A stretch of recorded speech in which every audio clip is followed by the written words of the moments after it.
Oh, hi, Toe.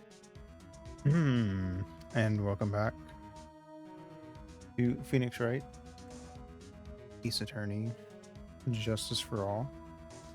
It is I, Ito, your Mothra guide to magically fantastical worlds. And today we're doing more Phoenix Wright. I already said the name. Shit. Anyway.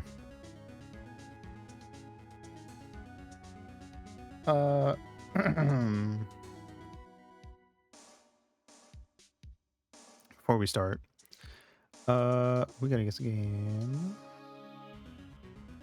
And then we're gonna finish up the investigation.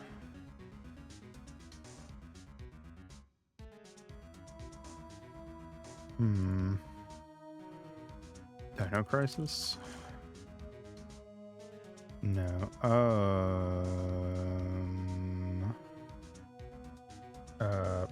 Fatal Frame 2? No. PS4.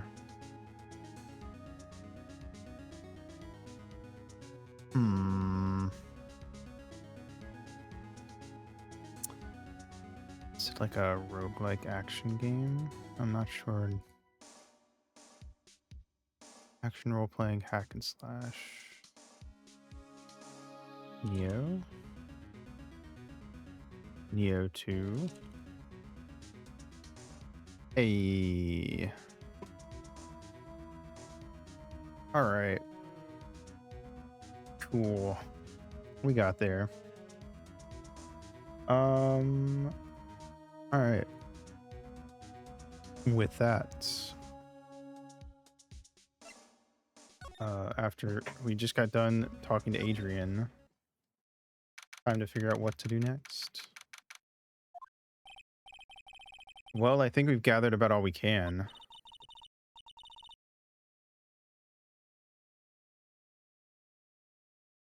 What about Mystic Maya? Is she alright?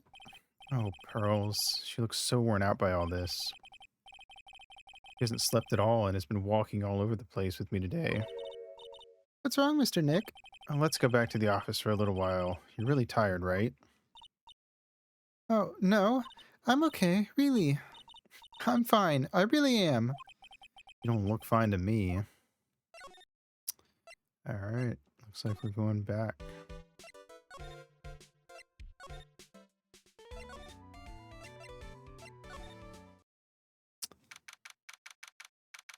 Alright. So, what now? Well, we did find one thing out for sure. Miss Andrews has a motive. You mean Miss Inpax's suicide note? That's right. She was also the one to discover the victim's body. Clever. Mr. Nick, the transceiver. Hello, Wright & Co. Law Offices.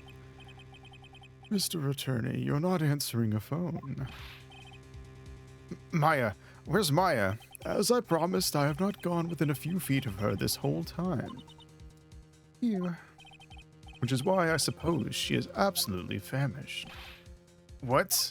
So I suggest you win a quick acquittal, my friend. At any cost, wouldn't you agree? Wait, Maya, let me hear her. Very well. Ask my... Maya, is that you? Sis, ask my sis. Maya. Maya, damn it, he cut me off. Mystic Maya said ask my sis, didn't she? Sis? What does she mean by that? Come on, Phoenix. You're a hopeless one. Sorry, Mia?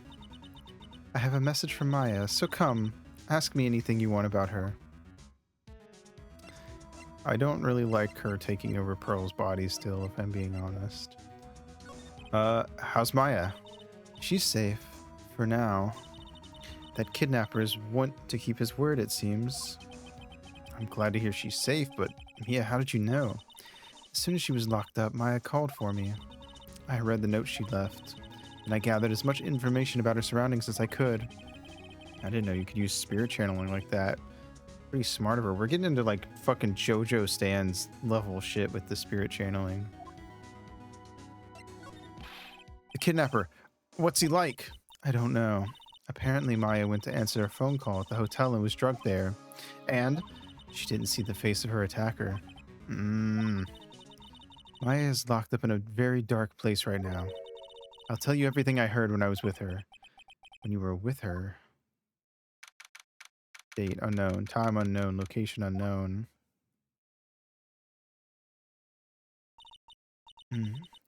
I'm starving. I could really go for some apple pie.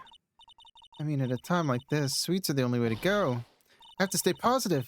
He promised he wasn't going to kill me. I'm not going to die. Sis, I wonder if you're with Nick right now. There's all sorts of things piled up here. Oh my god, we're playing as Maya. But it's too dark to see. What's this? It feels like there are a lot of glass bottles here. And these... they feel like barrels. I'll pass. Too bad I'm really hungry and not really thirsty. Drat, it's locked. This door's lock seems easy enough to open. On TV, the hero always uses a plastic card or a stiff piece of cardboard, then click! Magically open the door. I wonder if there's a card like that around here I could use. Huh? Someone dropped a card here. Kinda looks like a business card, but there's no name on it. It's a picture of a seashell, I think. What a strange card. That's it! The shell card! If I use this, maybe I can get the door open. This might be my key out of here. I had a feeling this card might be useful. I'm such a genius. Alright. Now if you excuse me, Mr. Kidnapper. I did it! Okay, now I'm getting the heck out of here. I shouldn't keep Nick waiting, or worried. To be continued.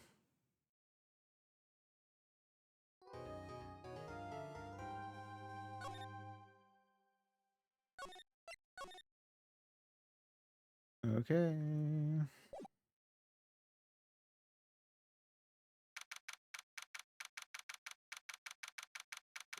March 22nd, 9:47 a.m. District Court, Defendant Lobby number 3. Adrian did it? That's what it looks like. Dude, no way. That woman couldn't do anything like that. In court today, there will be a mountain of evidence that will implicate you. Mountain of evidence? I'm certain there's someone out there trying very hard to pin this whole thing on you. Please, Mr. Lawyer, dude, like I said yesterday, I'm refreshing like a spring breeze, alright? I can't let any sort of scandal ruin that. I understand. Who is this? Well, it's almost time. Okay. Mia.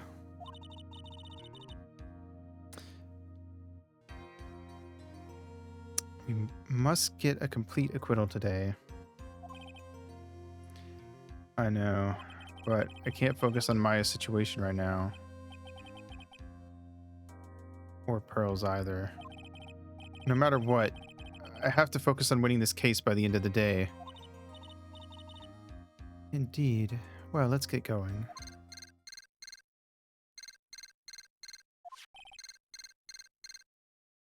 It's him. This is Wright. Good morning. This is it, Mr. Attorney. The day of the trial. Maya... she's unharmed, right? Well... when I checked on her earlier this morning, she seemed a bit, how shall we say, tired. Don't worry, people don't die that easily. Besides, what you really should be concentrating on is winning today's trial. For my sake as well as yours, you must win today's trial. Which is why I sent you a little present this morning. Present? What in the world would you want to give to me? You'll figure it out once the trial starts, and even if you don't like my gift, I expect you to graciously accept it and win the day's contest, if you please. Wait. The kidnapper sent me a present. Mr. Lawyer Dude, who was that? No one. It has nothing to do with you, so forget you heard anything. Dude, did your nose just get longer?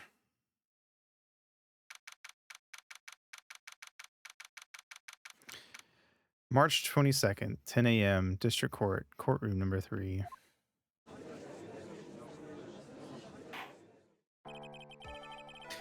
Court is now in session for the trial of Matt On Guard. Are the prosecution and defense ready? The defense is ready, Your Honor. I say, Mr. Wright, what happened to Miss Von Karma? I don't know, Your Honor. Why are you getting mad at me? Your Honor. Please be quiet, bailiff. Court is in session. If you must tell me something, please keep it brief. Now then, what is it? Prosecutor Von Karma has... This morning, Miss Von Karma was shot by an unknown gunman. Holy shit. What?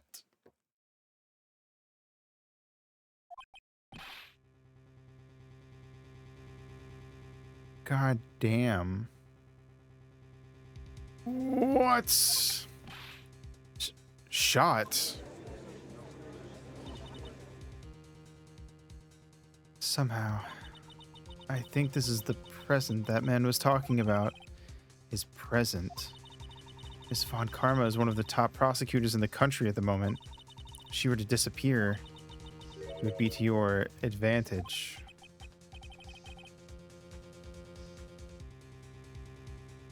This is totally insane. Miss Von Karma, is she all right? I don't have that answer.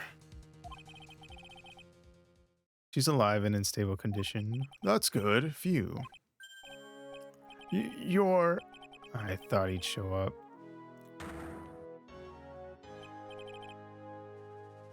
Your Honor, due to the circumstances, Miss Franziska Von Karma cannot appear in court today. I, Miles Edgeworth, will be taking her place. The prosecution is ready, naturally.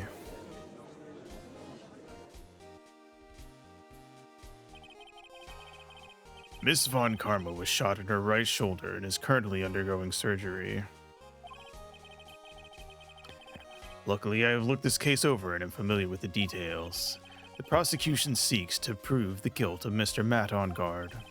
The court acknowledges the prosecution, right?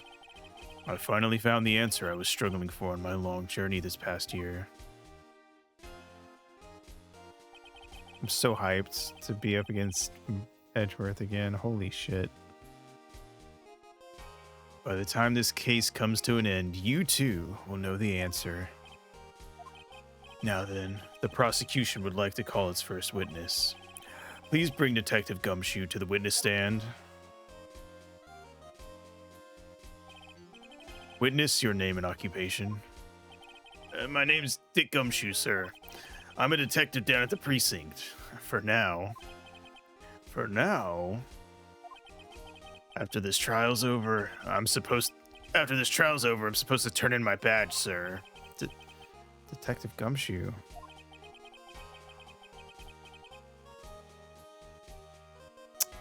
Classic Edgeworth. The prosecution has no need for a depressed witness. Lift your head up and face forward like a proud officer, Detective Dick Gumshoe. Yes, sir. Now, let's have your testimony. If we want to explore the various facets of the case, we must start with that. Get ready, Phoenix. This is going to be one very rough fight. Yeah. It would have to be with Edgeworth as my opponent. What's up, Knifing? Thank you for the 205 stream streak. That is crazy.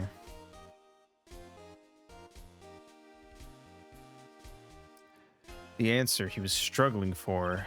Interesting. Show me this answer you finally found, Edgeworth. All right. Witness testimony. Bare facts of the case. This murder happened after the Hero of Heroes Award ceremony, sir. The victim, Juan Carrito, was found dead in his hotel room. After looking into the cause of death, we believe he was definitely murdered, sir.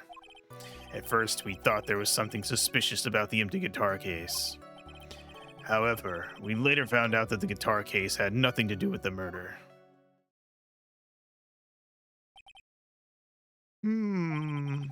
After the awards ceremony ended, the victim was alone in his room. Yes, sir. Both the victim and defendant went alone to their rooms, sir. I see. Mr. Wright, you may begin your cross-examination.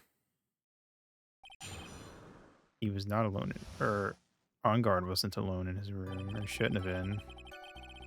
This murder happened after the Hero of Heroes award ceremony. Would you please give us a brief timeline of what happened after the ceremony?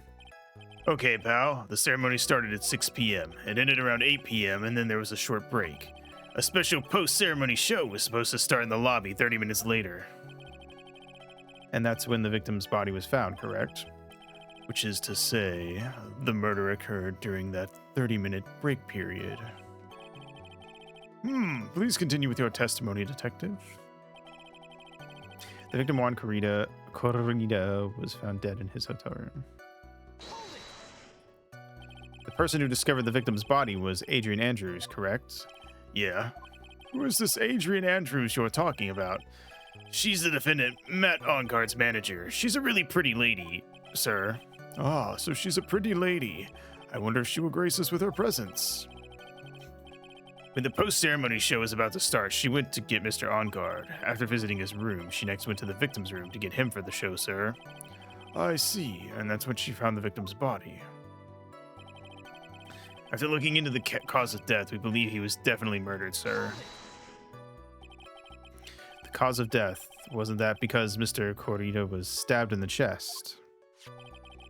Only a careless amateur would believe something so brainless as that, pal. Take a good hard look at the crime photo. Now, a real pro's attention would be drawn here to this bandana. Banana. His bandana, sir. Potassium. That's the thing wrapped tightly around his neck, sir. Oh, yes, I see. His banana-scented bandana. Then, what about the knife? It seems to have been stuck in the victim's chest on purpose after his death. We have a crafty murderer on our hands here. Juan's autopsy report. Time of death, 8:15 p.m. Cause, strangled with a scarf, then stabbed with a knife. Interesting. Why bother stabbing him with the steak knife if, I guess to throw off the murder, but I'm wondering why fake it as being a knife. Most murders with knives actually hurt the attacker too. Interesting. Is it because, yeah, I was gonna say they don't have a hilt or anything, so once blood hits, their hand just slips down the blade. It's the same thing with, I know I've heard a lot of people say that they like hold their keys between their like fingers to like stab someone, but your keys are so dull that you'd probably be more likely to scratch your own hand on the key than you are to actually pierce anyone. Yeah, it is not it's not a good move from what I've heard. That's interesting. I did not know that's where getting caught red-handed came from. But I mean, it makes sense that like stabbing someone with a steak knife wouldn't be a great way to do it, because it's more of like a knife you're meant to saw something with, and then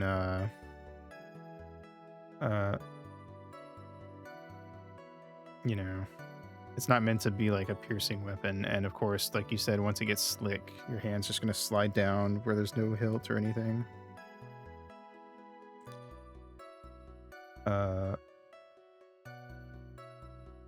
Interesting. But yeah, no, the knife is. I also said the knife was weird when we first saw it, but I didn't even notice the bandana. So that's interesting.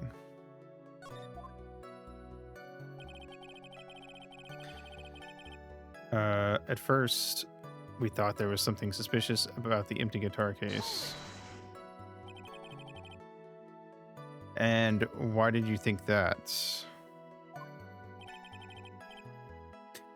Because it was empty, pal. Mm-hmm. The Jammin' Ninja doesn't go anywhere without his bright red guitar. Also, thank you for the daily news, Ray. Welcome, welcome. And we couldn't find it anywhere at the scene of the crime. Oh, then how about this theory? A fan really wanted the guitar and did the crime to get it. How's that? We thought of that too, but But the only fingerprints on the guitar case were the victims. only the victims, huh? I see. So much for my theory then. Guitar case empty. There is some water, but only on top of the lid. Bears Corrida's fingerprints. However, we later found that the guitar case had nothing to do with the murder. What convinced you it had nothing to do with the case? The guitar wasn't at the Gatewater Hotel that night. Well then, where was it? The bright red guitar was eventually found at the TV studio. The victim, Juan Corrida, had apparently only taken the case with him, sir. So you mean he forgot to put the guitar inside the case? Yes, sir. Even when he was on stage for the ceremony, he didn't have his guitar. So that guitar case was empty even before he got to the hotel. Yeah, that's right. So it really had nothing to do with the case after all. Interesting. Well, you can tell that Juan isn't actually a musician and only does it for the show, because a real musician would immediately recognize the weight of their case.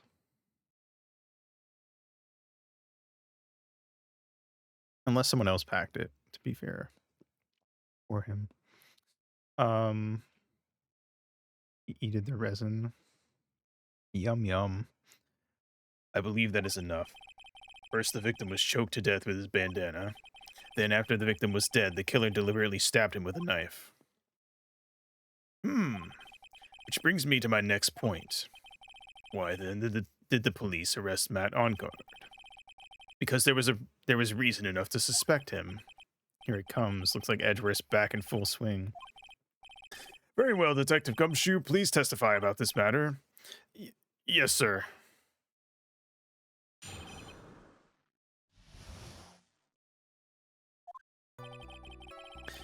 Matt Onguard and Juan Corrida were huge rivals with each other.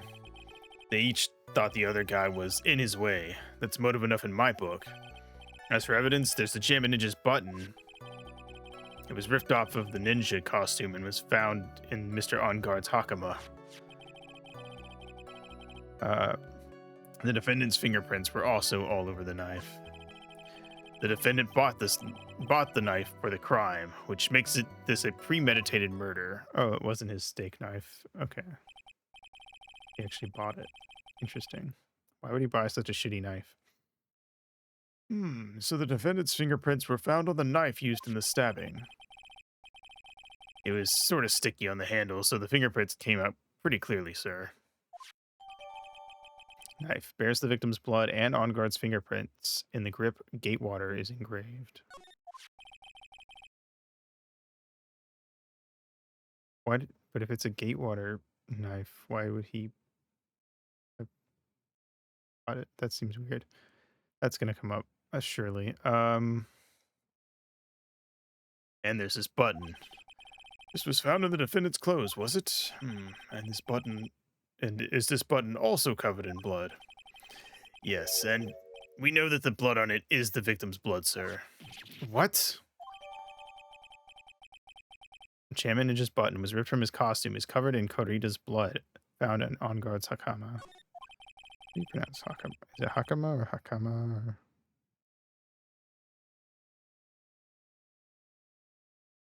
Hakama. Okay.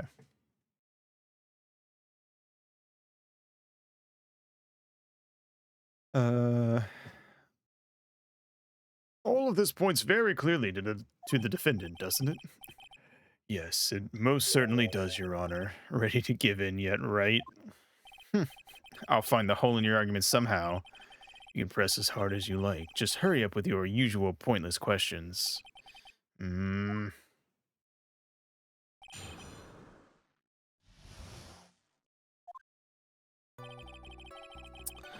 Uh, Matt Ongard and Juan Corrida were huge rivals with each other. But in terms of popularity, Mr. Ongard won, did he not? Yeah, but you know what's ironic, pal? Juan Corrida was always one step behind Mr. Ongard in everything. This year it seemed like he'd finally caught up, ready for the big final showdown. But Mr. Corrida lost the Grand Prix in the end. It is too bad. He must have been pretty downhearted after losing.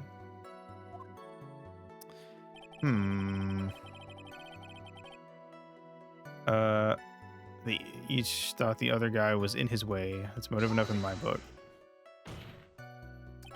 Wait just 1 second here. Mr. Ongard was beating Mr. Corrida in the popularity polls. Well, yeah, I guess, but... Which means that in the defendant's eyes, the victim was not a rival at all. It means he had no motive to kill at all. Yes, I quite agree. Well, detective? It's not...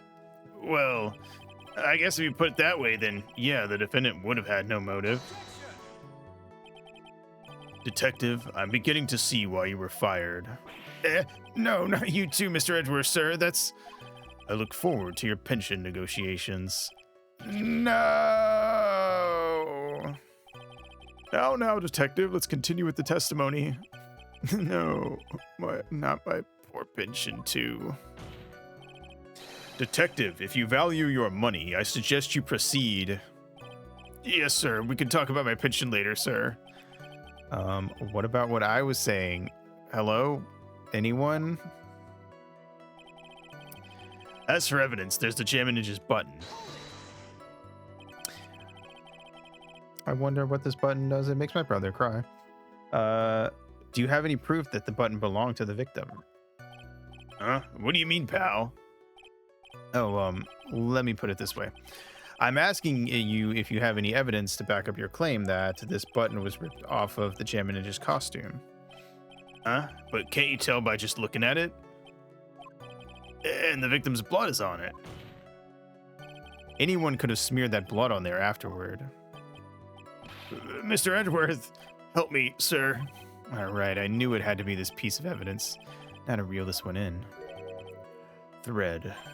Huh? The button was attached to the costume by thread, obviously, and that thread snapped when the button was torn off. If you match up the ends of the thread on the costume with the thread on the button, it's a perfect match. Shit. Okay, that's pretty good proof. Yeah, that's it. They're a perfect match, pal. That's Edgeworth for you. Never misses a beat. Yep. Almost Christmas means it wasn't Christmas. Just ripped off the ninja costume and was found in Mr. Ongard's hakama. Hakama.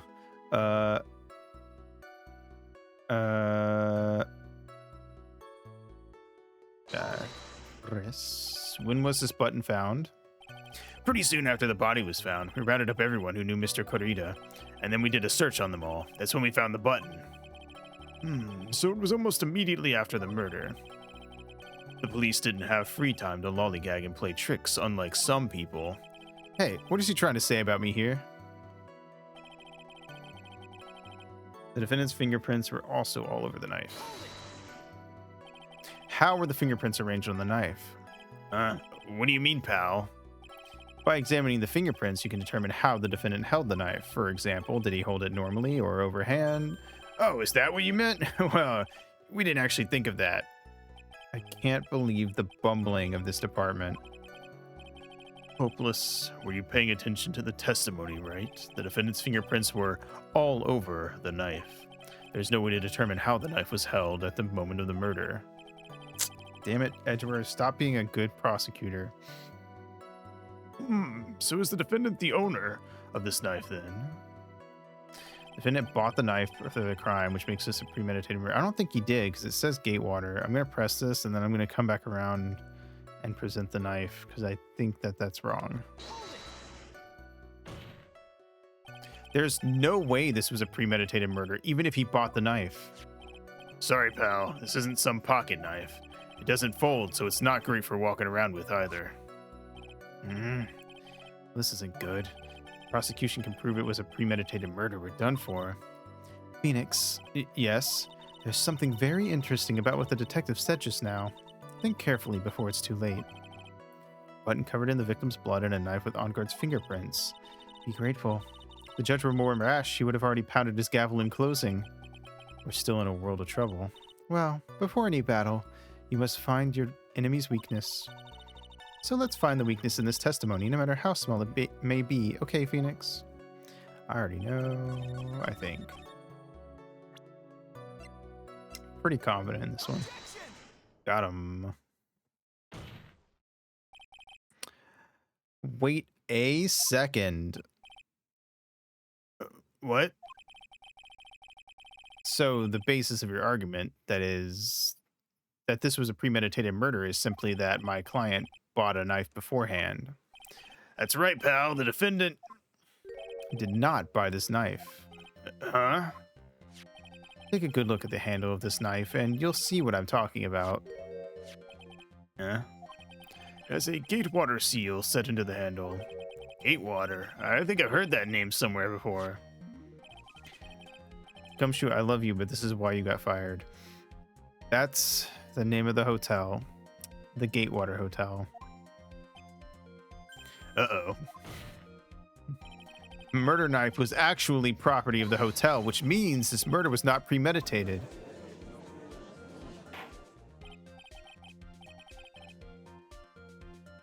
Yes, that is very true. This is very big. What is it, Mr. Edgeworth? I'm sorry, but the defense is simply too careless. What?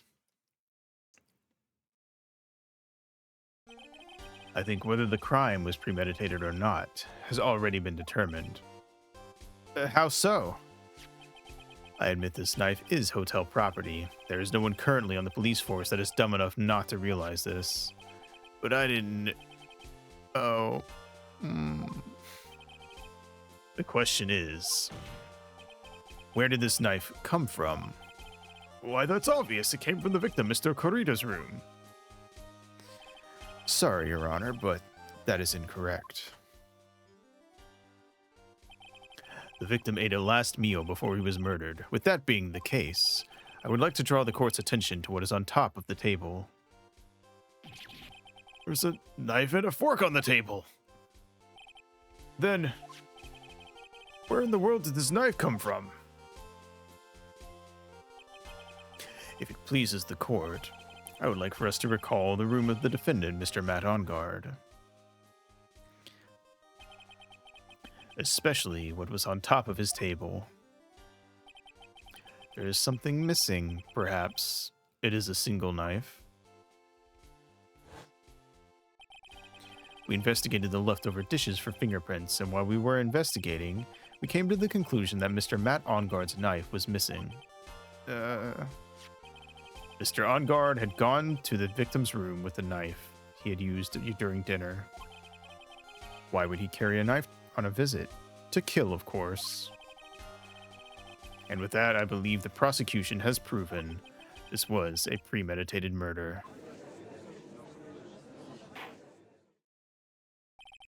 Amazing, Mr. Edgeworth. Absolutely brilliant. A brilliantly clear deduction. Seems like Edgeworth had this planned from the very beginning. Must be one of those traps, and I just walked headlong into it. A murder weapon with fingerprints and a button from the victim's costume. There is quite a sizable amount of evidence here. I can safely say that any further deliberation is a waste of your honor's time, although I wouldn't mind if the defense were to present evidence not yet shown to the court. He's doing that on purpose. What's your game, Edgeworth? Evidence not yet shown. It means evidence that the court hasn't seen yet. In other words, new evidence. What does the defense have to say about this, Mr. Wright? Well... Phoenix, the judge is favoring the prosecution right now. If we answer with something wrong here, that gavel of his will be ringing out the sound of our defeat. Let's save the game.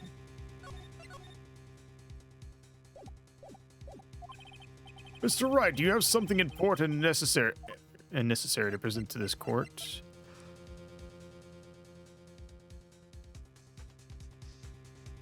Hmm. Probably. There's one piece of evidence that catches my attention, something that this court has yet to see. Mr. Wright, I will say this one more time. I do not feel this trial needs to continue at all. However, I am giving you one chance, and only one. What the judge is saying, Wright, is don't try pulling one of your usual bluffs here. I messed this up. It's curtains for all of us. Oh, fuck. They mean it. You may now present one and only one piece of evidence. Now then, what is this important piece of evidence that you must show to the court?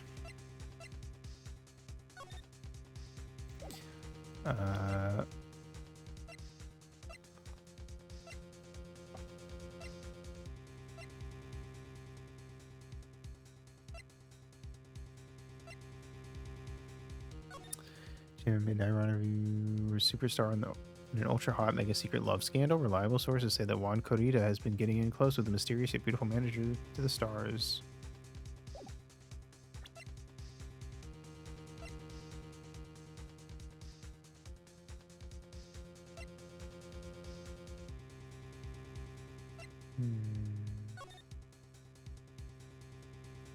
Ew.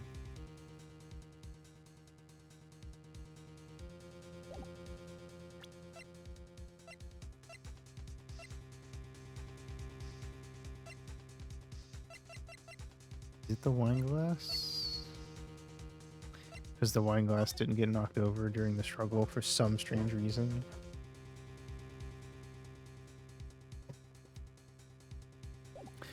I just saved, so I'm not super worried. It just will take us a second to reload. And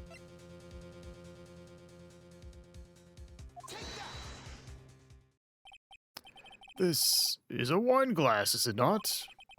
please look at the photo of the crime scene one more time. The scene is a mess because of the victim's struggle against his assailant. The vase was broken, his makeup was all over the floor. These were all things that were at one point sitting on top of the dresser. Well, yes, I see your point. However, this glass that is sitting on top of the dresser is mysteriously untouched. The only thing that had not fallen over along with everything else is this wine glass. This piece of evidence is more than strange enough to warrant further consideration. Well, what do you all have to say? Well, yes, it is a little peculiar. Yes, isn't it? I thought it was. You can stop looking at me with those puppy dog eyes of yours now, Mr. Edgeworth. What is it, Your Honor? Your opinion. You don't need my opinion, because there is no special meaning to that glass. What? It's safe to say that the glass was set there after the crime took place. By the person who discovered the body, Adrian Andrews, for example. She could have easily been so shocked that she set the glass down without thinking. That does sound very plausible, Mr. Wright. Could Miss Andrews really have set that glass down without thinking? No, I don't think she was drinking tomato juice.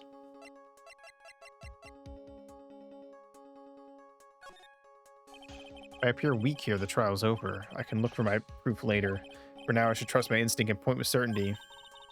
It just might fall for it, if you're thought-provoking enough. The defense would like to challenge the prosecution's theory. We'd like to see something that proves it was Miss Andrews who set the cup on the table. You've turned the situation on its head yet again, as usual. Mr. Edgeworth, do you have any proof to back up your claim? There's no way he has any. He's just bluffing.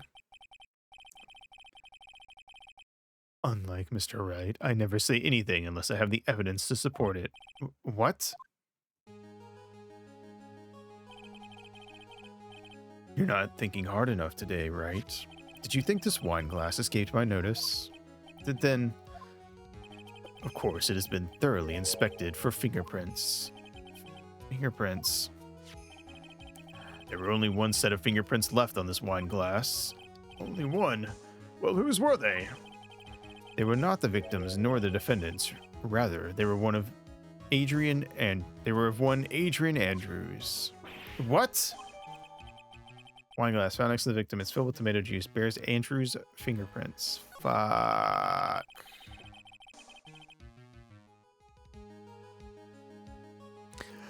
That is why I said that the person who had discovered the body had left it there.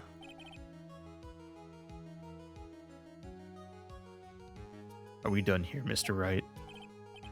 I can't believe I fell into another trap. Miss Andrews was probably holding the glass when she went to see Mr. Corita. But upon seeing his dead body, she was stunned and set this glass down on the dresser. What you just said makes a lot of sense. Tisk, tisk, tisk. Now do you see right? You can't change any part of my scenario, as it explains everything all too well. I've thought long and hard this past year about what it means to be a prosecutor. And from here on out, I will show you the answer I've come to discover. Wait a second. Mr. Edgeworth, I think the prosecution has provided enough evidence for me to enter my verdict. Unfortunately, I cannot allow you to pass judgment yet. The prosecution has yet another witness we would like the court to hear from. Another witness. Yes. Bailiff, please bring in the next witness. What in the world is Mr. Edgeworth thinking? Oh no. Now then, witness, please state your name and occupation. Witness, your name and occupation, please. Duh. Gotcha. Wonder what happened to that calm composure he had earlier. Oh, Edgy boy, it's been, what, a year since we last met, hasn't it? You should be more happy to see me. I saw the report with her testimony, but who knew that under that helmet it was the Wicked Witch of the witness stand? I tell you, this time I know what I'm supposed to do. So today I'm gonna tell you anything and everything, even things that don't have to do with that terrible crime. Miss Witness, that terrible crime is all this court needs to know. Ooh, Shush, I'm talking to my dear Edgy Wedgy right now. Don't interrupt us, Gramps. yes, madam. No, no, no. Please, by all means, interrupt her, please. Ahem. Anyway. Witness your testimony, please. It's true what they say now that youth, they're hot-headed nowadays. Not that I mind at all, Edgy. Now then, what should I start with? The witness was on security detail at the hotel on the night of the murder. Is this correct, Miss Oldbag? It was a great job being able to see my dearie Juan. It was almost too much for my little heart to handle. You mean, you are a fan of the victim? Look, everyone is crazy over that on guard, saying he's cute in a fresh way or something. But not me. I wouldn't say anything so silly. After all, I have no interest in a little child like him. I'm only interested in a real man, Juan Corrida. But those two are the same age. They don't look it. Anyway, as I was saying, I was pacing in front of his room that night. Very well. Please tell the court what you witnessed the night of the murder. Leave it to me, Edgy Poo. What you witnessed. Anyway, after the ceremony, I went to pace around in the hallway in front of his room. There was something I was interested in finding out, you know. But since I was on the job, I made sure to keep a good eye out the whole time. That's when someone showed up. It was a man coming out of poor Juan's room. It was On Guard. Matt On Guard. He was trying to sneak his way out of Juan's room. So Mr. On Guard came out from the victim's room. See, it has to be him. He's the murderer. I see. Well, Mr. Wright, you may begin your cross-examination.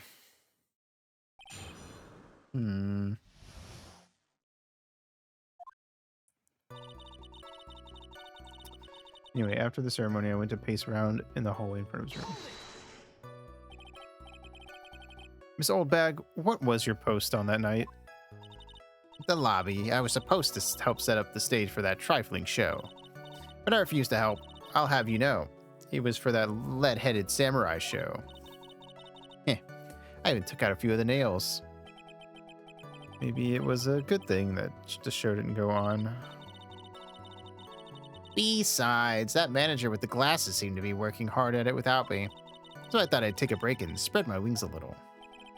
And that's when you went to hang around the victim's door. Something I was interested in finding out, you know. Something you were interested in, and just what was that? Not some little thing I can just go around telling everyone, you know. It's top secret, between me and Juan. Oh, and Edgipoo, of course. Mr. Edgeworth, what is the thing she was interested in? I have no idea. I despise gossip, Your Honor. Gossip. Should it prove relevant, we can always have it appended to her testimony later. Looks like we shouldn't force it right now. And didn't the witness stay in the vicinity of the victim's door the entire time? Well, since I was on the job, I made sure to keep a good eye out the whole time. Oh? Then would you tell us the number of people who went in and out of Mr. Corrido's room? I had no idea. I wasn't born so I could count things for those who don't pay attention in class. That's why ever since I turned 20, I quit keeping track of how old I really am. Yes, well, that would explain why your age was not included in the report.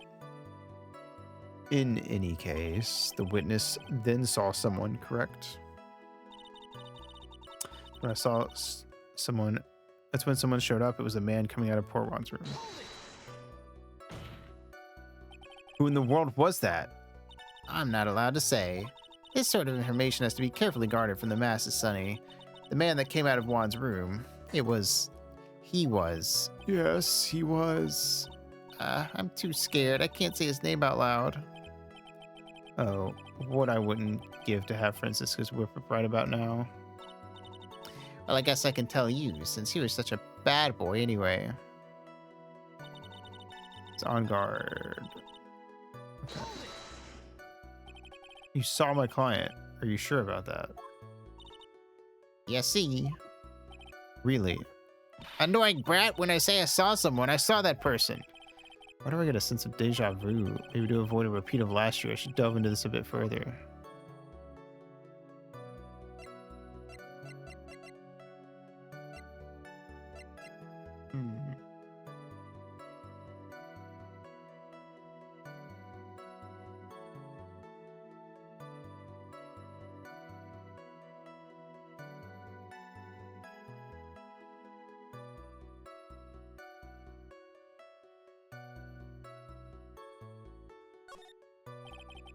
Please tell the court about the man's face in more detail.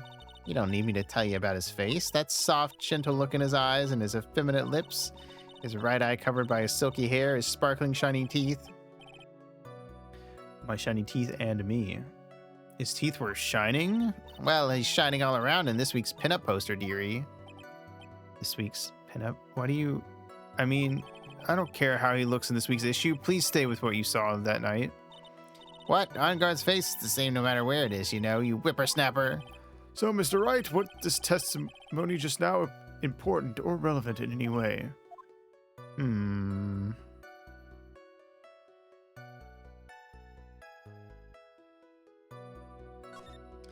Guess it really wasn't that important after all. Mr. Wright, do you know why we say time is valuable? If not, I suggest you learn. Wasted 3 minutes of this woman's youth. That's more valuable than gold to me. Why do I suddenly feel old in the presence of her childish whining? She may not remember things or be mistaken here and there, but I don't think she's lying. It's bad for us. Really bad. But that's how the human mind is. It also has the tendency to jump off topic. She's strayed onto a few interesting side topics this time too, hasn't she? That's what makes her a sweet old lady, right? That's because you're not the one who has to be questioned her.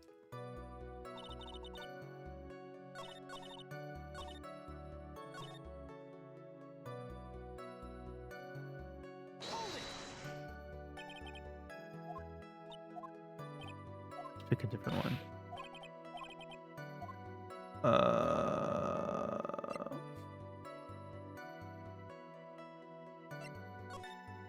Please tell the court about the man's clothes in more detail.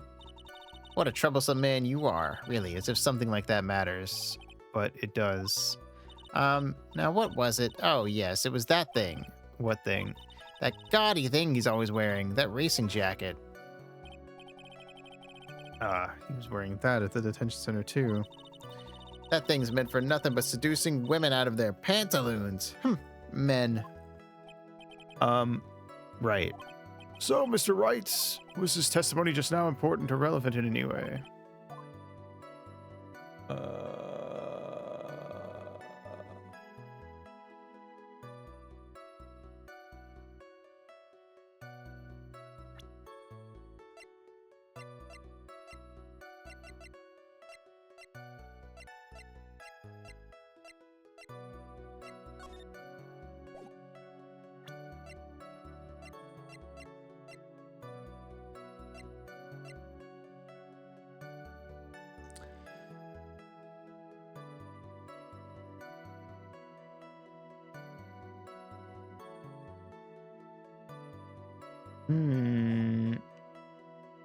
I think that is contradicted by the button being found in the Hakama.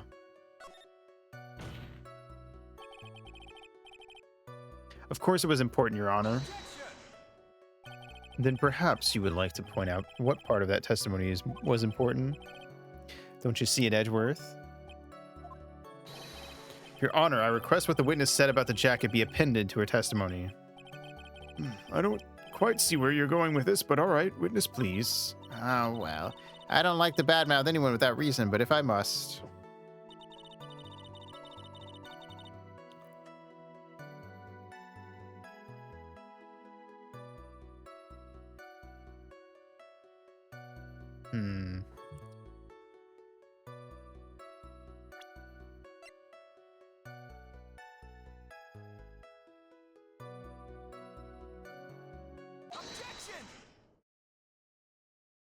Miss Oldbag. What? Don't say my name for no reason. Do you know what this is? Ah, it's button number 2 on the Jammin' Ninja's costume. How do you know it's number 2? Okay. Now I know she's an obsessed fan. She identified it in a single glance. Give it here, give it here. If you don't give it to me, I'll punish you with this. Wow. She really is a diehard fan to want a button covered in blood. This button was discovered on Mr. OnGuard's body during a full body search. See, this button proves beyond a shadow of a doubt it was that rascal OnGuard. He was caught up in the pleats of his Nickel Samurai Hakama pants. See, and OnGuard is the Nickel Samurai. Witness. Now, it may just be me, and I do have an active imagination, but just now, didn't you say that the defendant, Matt OnGuard, was wearing his usual racing jacket? Ah, I'm so sorry. Sorry that you judge people based on what they wear. If I wore the trendiest dress, then maybe a bit... Oh my god, there she goes.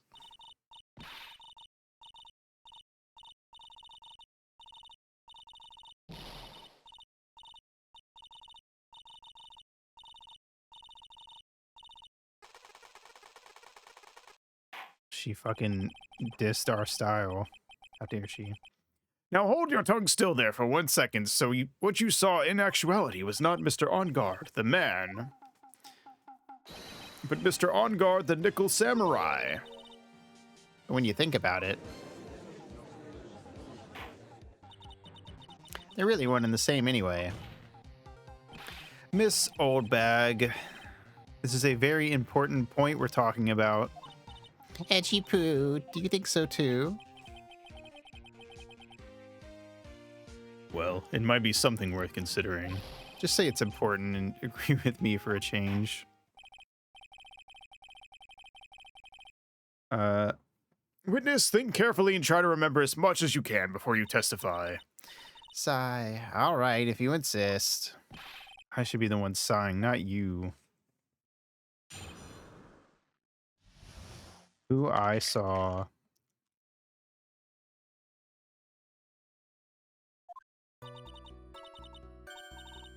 OnGuard.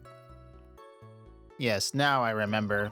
The Nickel Samurai. That's right, it was the Nickel Samurai that I saw. Yes. It would have been convenient for him to wear his costume during the murder. He had to go to that post-ceremony stage show right after the crime, you know? So he must have worn that Nickel Samurai costume when he was stabbing poor Juan. I knew it.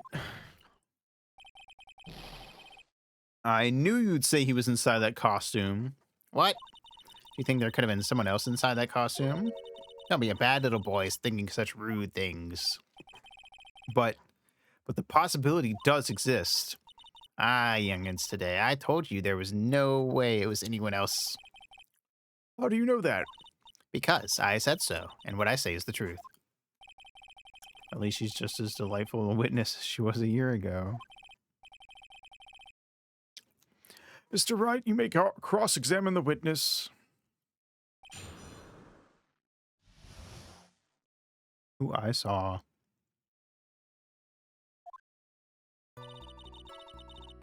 On guard, yes, now I remember.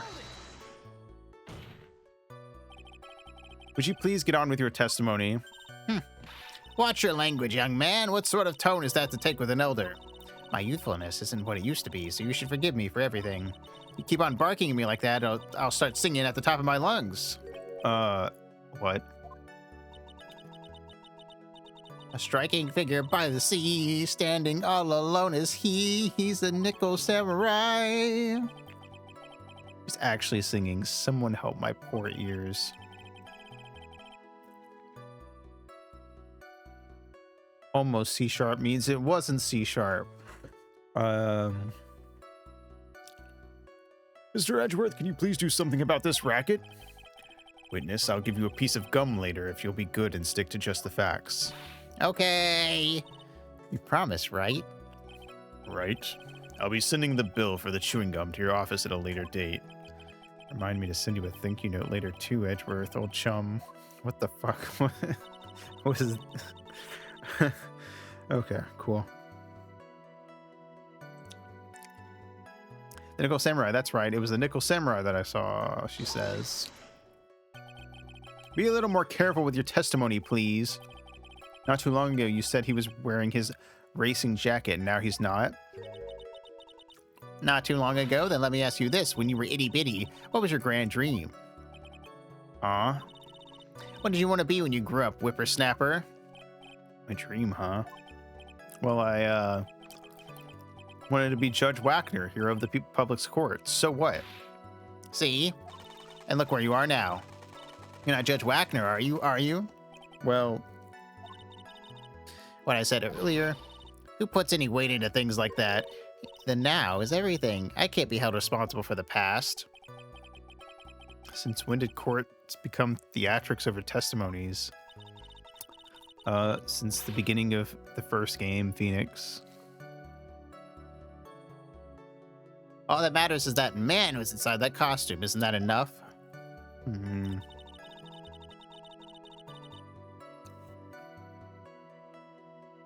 Yes, it would have been convenient for him to wear his costume during the murder. And why would that be? That way, no one could see his face, of course.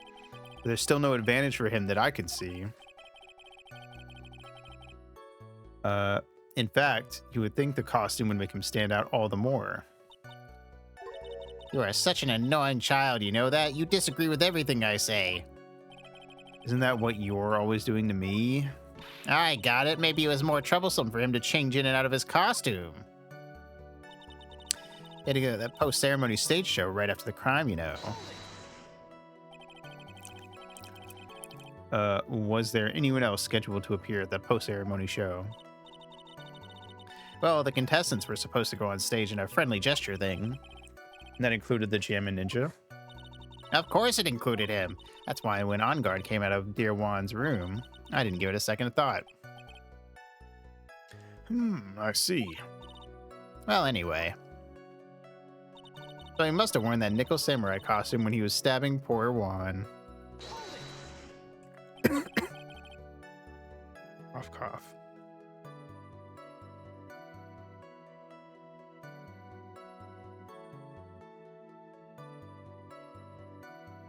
So let me ask you one last time. The person you saw, it really was the Nickel Samurai? As showy as ever. Haven't I been saying that from the very beginning? Can I throw in the towel yet?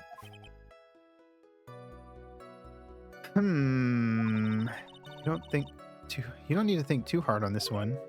Huh? There's a contradiction in her testimony, and it's sitting in plain sight. The question is what that contradiction means for us. Well, I have to figure out what you're talking about first, but okay.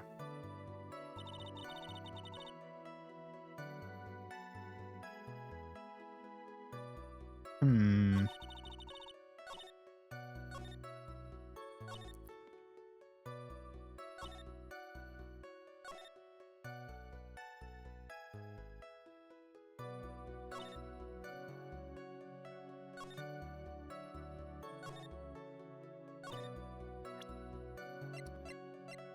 Press conference ticket.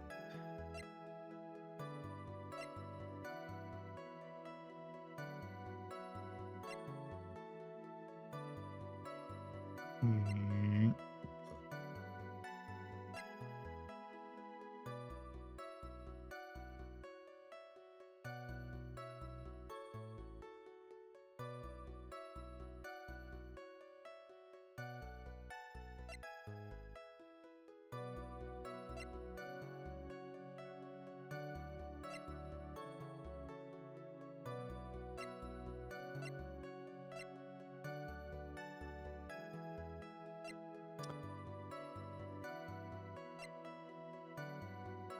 Wait, isn't it a full costume? Hold on.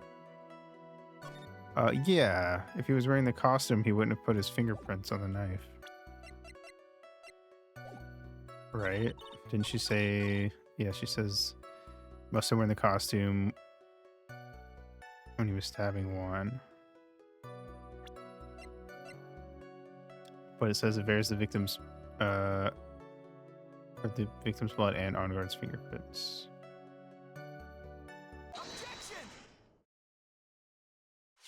Please take a look at this. Yeah, so it's a knife. Big deal. If you're trying to scare me with that, I'll have you know it won't work. No, that's not my intention at all. That's the knife that was used in the murder, correct? Your Honor, do you know why this piece of evidence is important to this case? What's that meant for? You don't even have to ask. It's because the defendant's fingerprints are on it. Is that what you're driving at? That is exactly what I'm driving at. What are you driving at? And whose car are we driving? If Mr. On Guard was really in the Nickel Samurai costume at the time of the murder, then it's impossible for his fingerprints to have been left on this knife. Actually, he would have wiped off previous fingerprints on this knife right off.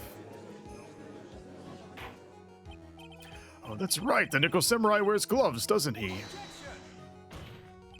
He probably took his gloves off before he began the stabbing. And why would he do something like that? To leave his prints on the murder weapon? There is no way he would do something like that. However, there is one possibility. Then let's hear your possibility. It's very simple. The defendant went to the victim's room while in costume as the Nickel Samurai. At that time, the defendant held no intent to murder. He was probably just going to relax and talk with the victim about the stage show. But then, doesn't the knife prove that it was premeditated? Oh wait, then that just makes it look bad because, well, but the knife contradicts that. Am I crazy? The whole point of the knife thing earlier was that it proved. I guess we can turn the prosecution's own argument against them, but then doesn't that just make us look bad? I guess we could say, I guess it could be to frame him though. Oh, because if they went there in the costume and stabbed, but it had Matt's fingerprints, then that means they did it while dressed as the Nickel Samurai to frame Matt. I see. Okay, I got it. I'm lawyering. But not loitering, because that's a crime. Apparently you can make it illegal to just stand around. Kind of fucked up, honestly. Which is why he took his gloves off. But the murder still did take place. It's well known that there was bad blood between the defendant and the victim. Yes, I have heard that before. Well, Mr. Wright, what do you have to say about Mr. Edgeworth's theory? So let me get this straight. Edgeworth's theory goes like this. When the defendant went to the victim's room, he had no intention of killing him. Now, up to this point, are there any problems with this theory?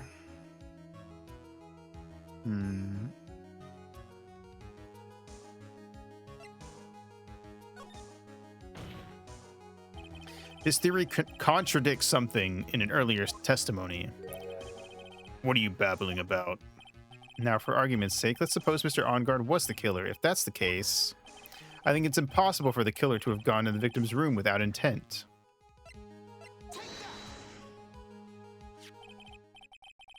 This knife, this was used by Mr. OnGuard at dinner, Yes, we did establish that.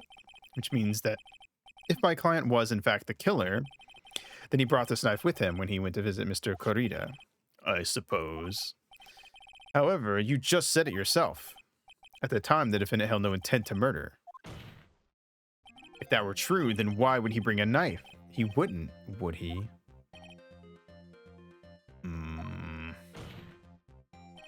Which means, Mr. Edgeworth, your theory was flawed from supposition 1. And one more thing. If the murderer was wearing the costume at the time of the murder, then there should be glove marks left on the knife. Which means the defendant's fingerprints shouldn't be all over it like bees on a hive. And that brings me to my final point. This knife was planted by the real killer to hide their identity and mislead us. Hidden under your hair, trying to flutter my wings. I will stay hidden, don't worry. I'm Secret Agent Moth.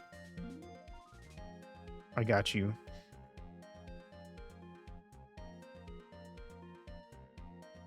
Order.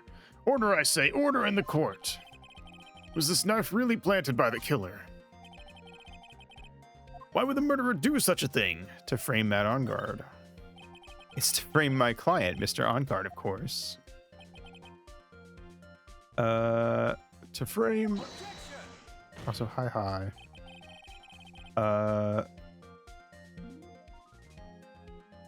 Aren't you forcing the interpretation just a little too hard on this one?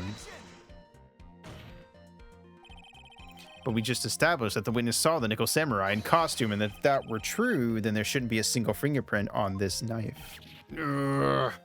Witness. Looks like I've made your life a tiny bit more difficult, huh, Edgy Poo?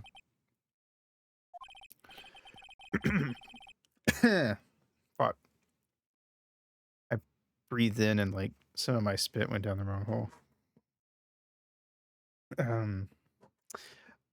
Witness, did you or did you not really see the Nickel Samurai? Well, I guess at first I might have forgotten, but Are you saying you mixed up Mr. OnGuard with the Nickel Samurai, his character on TV?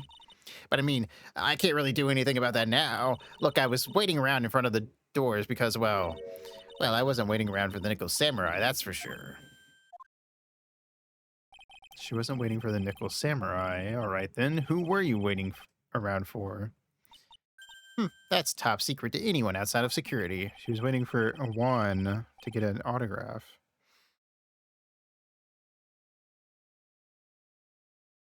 I have a feeling that you were waiting for Mr. Juan Corrida. Am I correct, witness? The way you think, you are a sad amateur with a terrible case of nearsightedness. Amateur? Me? What am I an amateur of? So Oldbag was waiting around in front of the victim's room. But it doesn't sound like she was waiting to catch a glimpse of Mr. Corrida, was she not? Then who the fuck was she there for? Maybe. Phoenix, maybe the old bag was waiting around for that person. If it's who I think Mia's hinting at, it's certainly possible. Miss Oldbag, you were waiting for this person to come out of the victim's room, weren't you?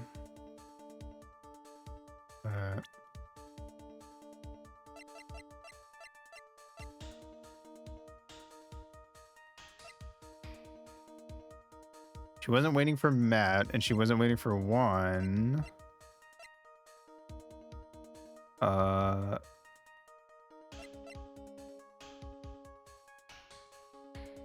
She wasn't... There's no way she was waiting for Lana. Will Powers is only 24 years old. He looks so old.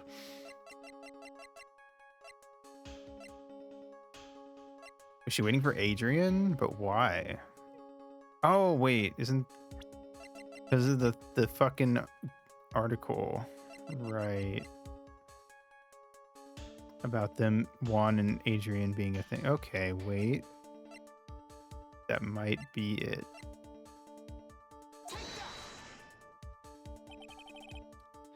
Who is this person? This is Adrian Andrews, Miss On Guard's manager. But why would the defendant's manager be in the victim's room? It seems that this is the latest rumor in circulation, Your Honor. Oh, this is... Well, this is... I see. The judge seems to be really into that article, if it can be called such a thing. Then this manager with the initials AA, are you saying it's... Adrian Andrews, without a doubt. The witness thought so as well. Looks like you found me out. Well, that's fine. I can throw away this whole sworn to confidentiality stuff then. Witness? What in the world are you? Watch out, Phoenix. I've got a bad feeling about this. A very bad feeling. I got some information, some very secret information from a certain source. So that's why I was doing my own little investigation. In secret, of course. But what for? Oh, just for myself. Personal reasons and all that. Well, Mr. Edgeworth, how will you proceed from here? I really didn't I like almost combined Edgeworth and Oldback's voices. I really don't want to do this, however. I cannot simply let this point slide. I see. Very well then, witness. Please testify about this secret information. Get ready. This is going to take the wind out of you youngins. I'm sure we're all capable of handling this. Really, it's not like we're 10 years old.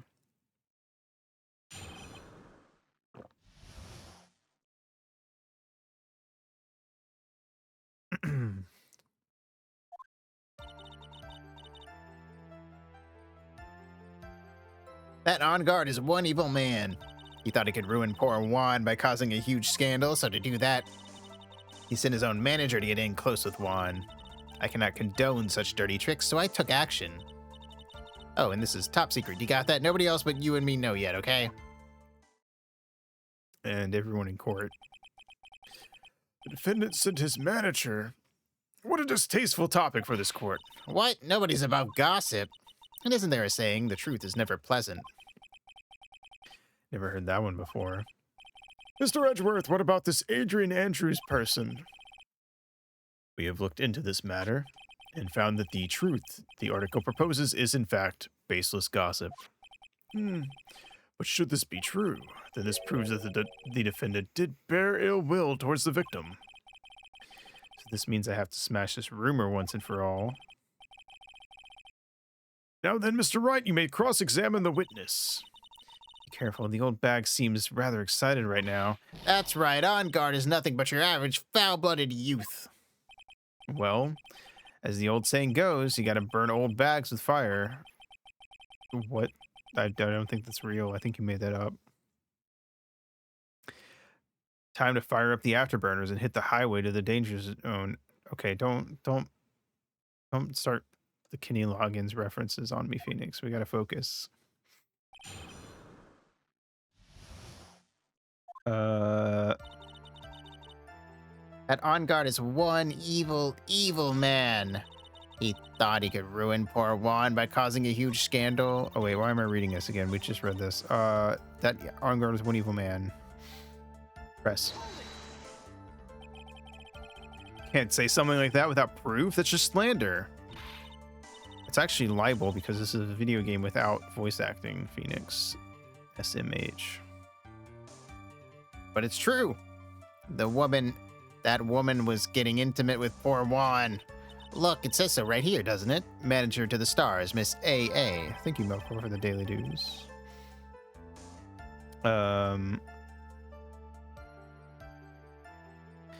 like that you waited until after Emery got here So now she can steal them as per the usual. But the name of the magazine this came from is Gossipland. What? Are you saying that gossip is all just a pack of lies? What do you know? I suppose next you'll swear to me that the news is 100% truth. Honestly, Sonny, you can't discriminate between the news and gossip. Yes, discrimination is bad, Mr. Wright. Discriminate? When did I do anything like that? Anyway, Miss On Guard will never get me to say touche. He thought he could ruin poor Juan by causing a huge scandal. Wait. Alright. Press. A scandal? What do you mean by that? You're a dim-witted one, aren't you? I can't believe you don't know what a scandal is. Honestly, what are they teaching kids in middle school these days? No. I wasn't asking what the word scandal means. Even I know that much. Well, that On Guard thought he could own a monopoly on popularity. So to do that, he sent his own manager to get in close with Juan. You don't have any proof that Mr. On Guard did such a thing. You must be suffering from shock. The shock of hearing the truth. And now, since you're in so much shock, you can't do anything right. You're right, I can't do anything, but boy, do I wish I could do something about you. All right then, Sonny, show me what you got. Can you show me proof that On Guard didn't bear any ill will towards Juan? Can we?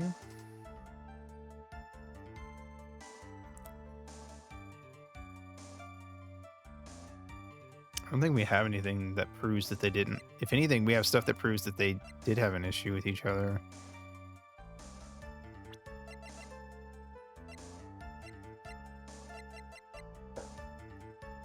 I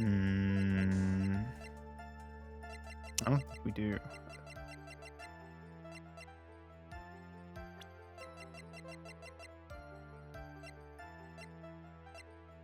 We literally, the only thing I can think of is the fact that Matt won the contest thingy, and we literally don't have a single piece of evidence that talks about that. So I'm gonna say we don't. I don't have anything to offer. See, just as I thought, and you were lecturing me about saying things without proof. You just give me a free pass to say whatever I want, whenever I want, silly boy. Me and my big mouth. That's the way the cookie crumbles, for you anyway. Cookies. I cannot condone such dirty tricks, so I took action. So, what do you mean by I took action? Like I already told you, I was lying in wait close to the crime scene. Once that slimy woman came out of Juan's room, I was going to capture her and teach her a good lesson. Something you youngins need. You were going to teach her a good lesson. I was going to make her eat the damaging beams of my ray gun. Like this. No, stop! It's not real, Your Honor. Well, it was too bad that that woman didn't come through the door that night. Or did she?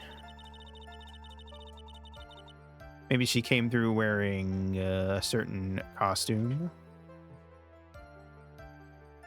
Oh, and this is top secret. You got that? Nobody else but you and me know yet, okay?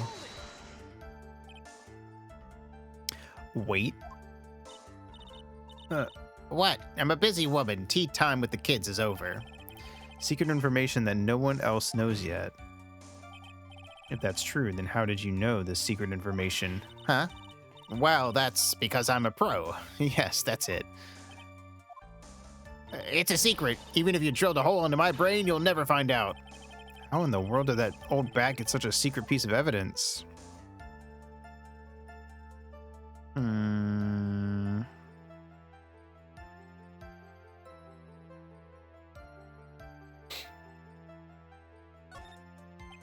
If you don't be a good girl and tell me where you got this secret information, you won't get to go home today. Edgy Poo, what are you doing? Help me. What do I have to do with this? Just do this for me. You'll get your reward. I don't want your reward, but you don't leave me much of a choice. The witness could have gotten her information from anywhere. It's even possible that it was spontaneously made up inside the witness's head. And he lectures me on reckless blabbering. As long as we don't know where this information came from, it's quite a waste of time to focus on this line of questioning. Where did Old Bag get her insider information? There has to be something I can use to figure it out. Sounds like just another tidbit of gossip, doesn't it? But you can't just ignore it either. It makes your client look bad either way. Well, I don't think I heard anything really out of the ordinary just now. There has to be something we can catch her on. Yeah, and when I find it, I'm going to press the heck out of it. Okay, well, that confirms that we do need to do this again. He literally said, press the heck out of it. So does that mean I do have evidence? Where did she get her info? It's not from the article, right? Because the article is just like nonsense. Like, that's not proof. So no one else is supposed to know this secret information, correct? If that's true, then why do you know it, Miss Oldbag? Oh. Why are you looking at me like that? Stop that! Witness? I thought that was her talking. I hate to say it, but this is how you came to acquire your secret info, isn't it? Press conference ticket, radio transceiver, loudest camera, stolen on the night of the murder. She still loudest camera? This crazy old lady stole a $1,600 camera. This is the police photo. This has nothing to do with the camera. Did you steal her camera?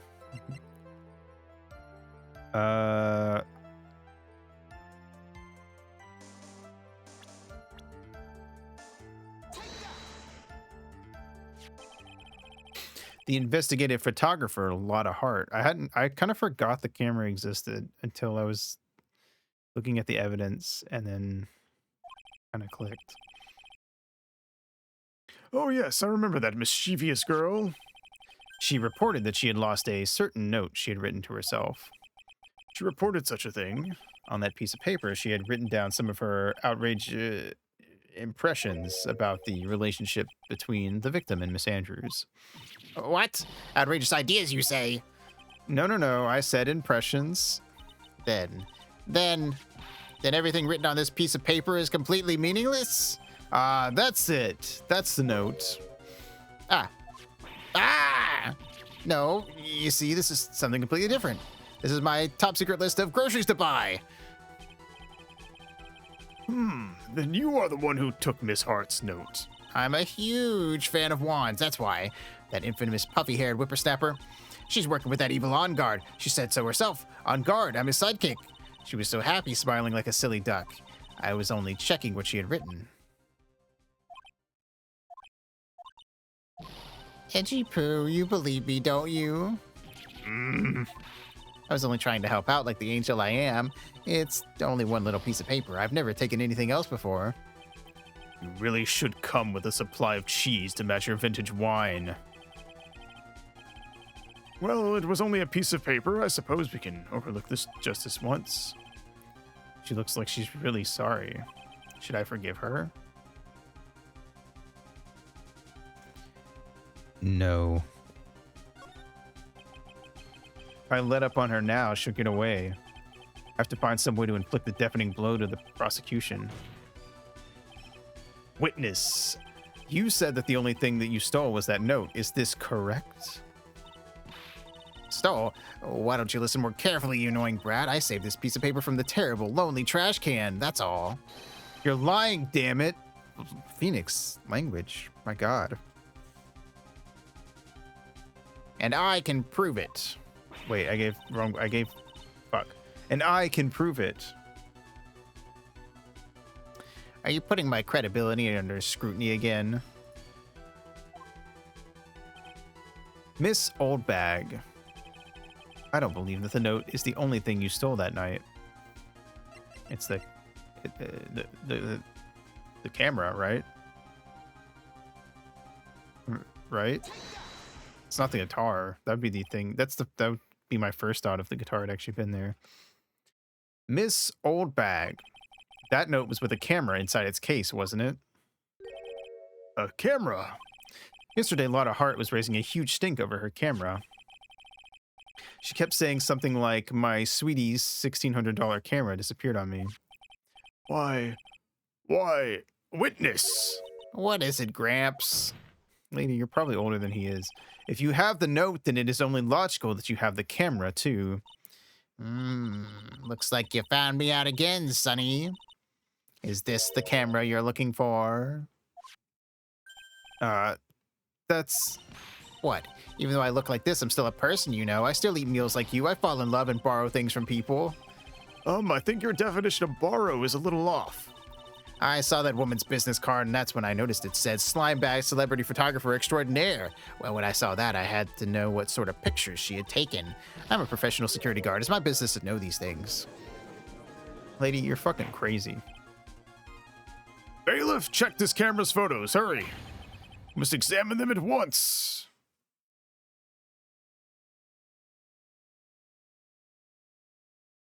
I hope at least one of them is like a selfie that, well, Bag took. Well, Mr. Edgeworth, what do we have? There's only one photo that seems to be relevant to this case. Please present it to the court. Well, well, well. This is the Nickel Samurai. See, I told you, that's the guy I saw. This proves that the witness was not lying earlier about this matter. Lotta's photo, picture taken in the hallway right after the murder. What does this all mean, Mr. Edgeworth?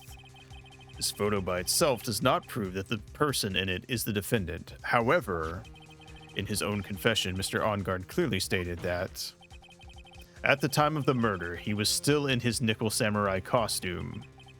If that is the case, then this Nickel Samurai is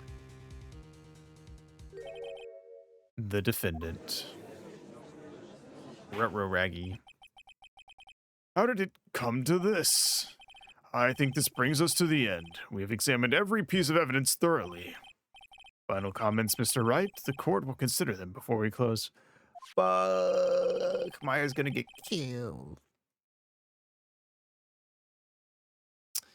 Do you agree that this photo is decisive evidence against your client? This photo really is decisive, then we're done for. But if I raise an objection here and blow it, then I'd put Maya's life in jeopardy. Can't make a mistake here. There's only one road out of this mess. This photo that Lotta took. There's...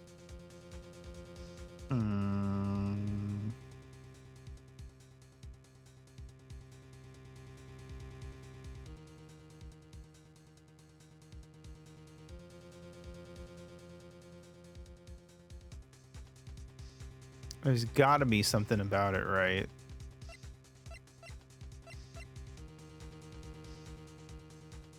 Can I look at it closer? Yes. Actually, I'm gonna go pee real quick since we got kind of a break. All right. I'm gonna look at this when I get back and try to figure out what's wrong with it. BRB.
Oh, Haito.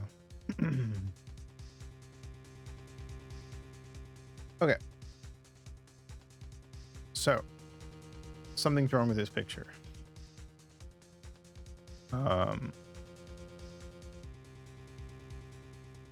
What is wrong with it, and how can we use it to prove that Adrian or someone other than Matt was inside of it?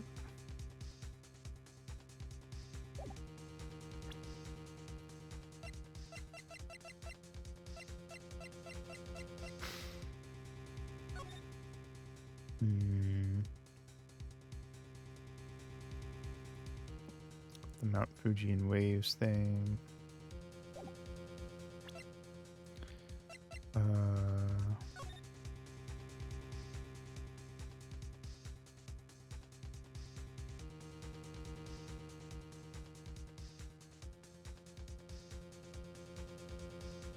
Hey, Zoli, what's up?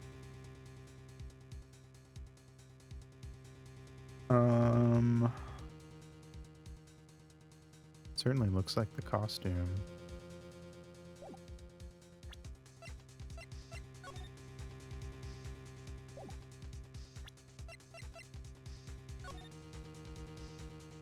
Hmm.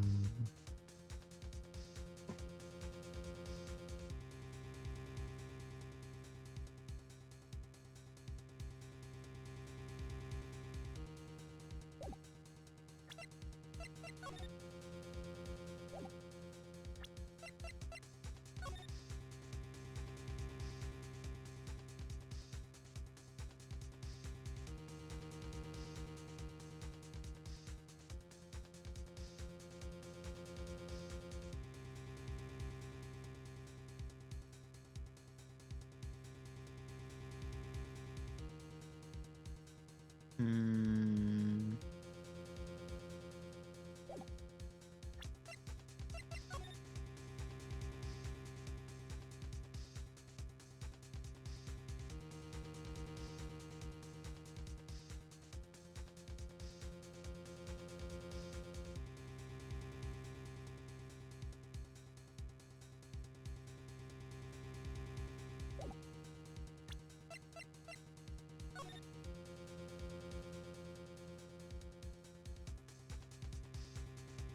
The uh the ponytail seems way shorter, but I don't know if that's actually it or not.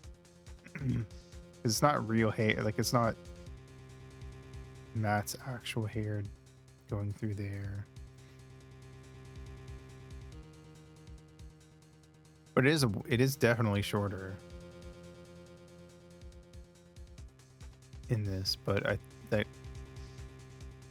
I don't see how that proves that it would be someone else. Like that ponytail goes all the way down to like the knee length at least there, but it only goes to waist in the picture. But I don't see how that proves anything, because Matt's hair isn't even shoulder length, I don't think. So it's not, he wears like a long fuck ass ponytail. I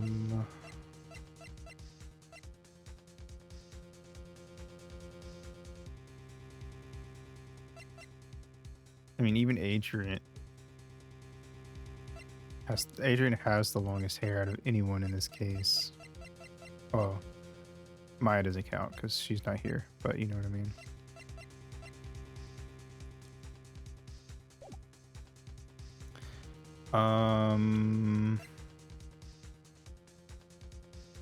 But I mean, that is a difference. But I don't see why that would matter.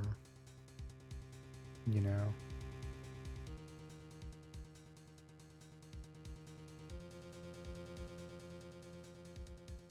I guess it's possible. I save? Yeah, I can. Okay. I'll try it. I don't know. It feels weird.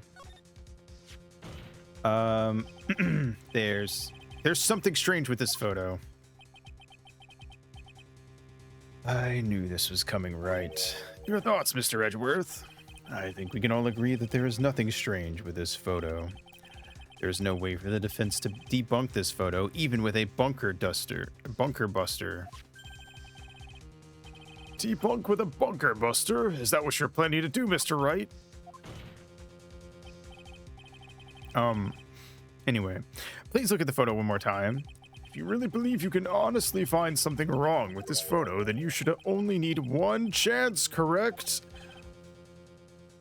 Fuck off, Judge. Jesus Christ. Well, I have to find something wrong with this photo. I can't let this chance slip by. Okay, now. Let's save again. Hold on. Where in the heck did she take this photo from anyway? It's all out of focus. Why can't she take a good shot, especially when it counts? Get her ass, Phoenix. Now then, let's hear your objection. What about this photo is strange?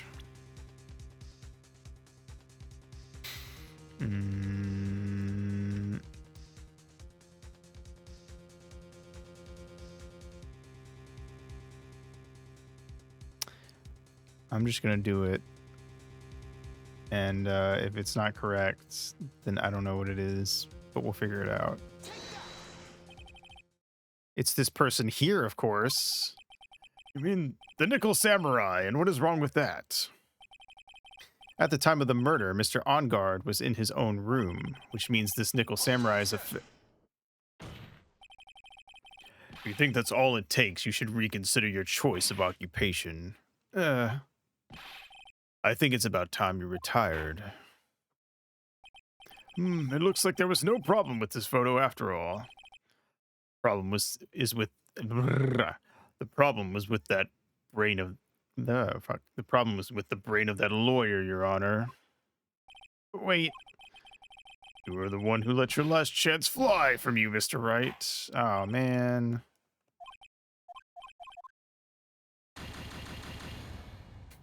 Get fucking wrecked, Mr. Phoenix White.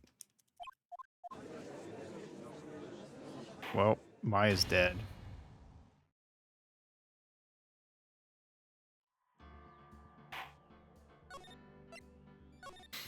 Okay, so it's not the ponytail. Turns out I was incorrect. It is different, though. You gotta sleuth it. I guess so. You know what it is? I don't. Oh, I can't check the court record. Oh, no! Once I'm in this part, I can't check the court record. I'm just stuck here. Maybe you find a glue? Are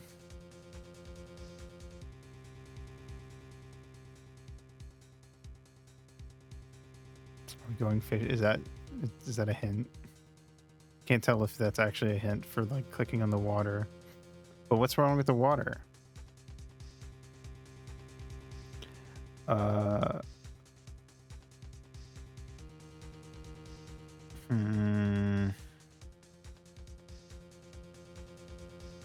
Wait, he says found a glue when he pulls out the pie out of the lake, right? I'm not remembering wrong.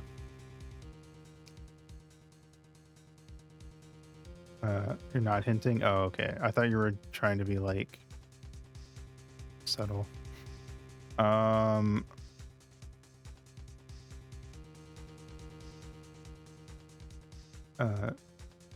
was gonna say like it's black and white, so like I can't really tell. You can't really tell there's a difference. The pie scene cracked you up. That was funny. I will. A lot of people talk about how they hated Flowery at first, and then he grew on them. But I just thought he was funny from the get go.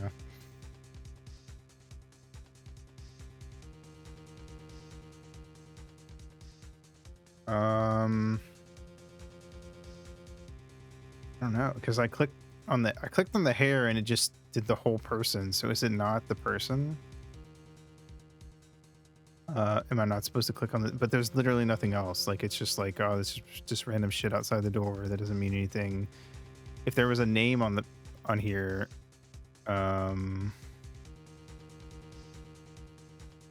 you know, maybe it would be something, but it's just blank, so it doesn't matter. 5 steps ahead of that because I already knew he would be a twist bad guy you're supposed to be weirded out by. Yeah. There was no way he was actually going to be evil.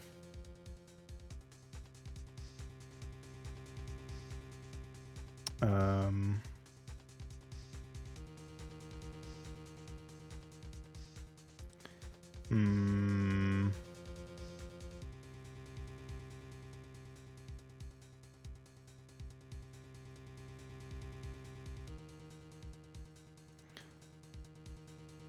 I don't fucking know, man. I genuinely have no clue what I'm supposed to click on here.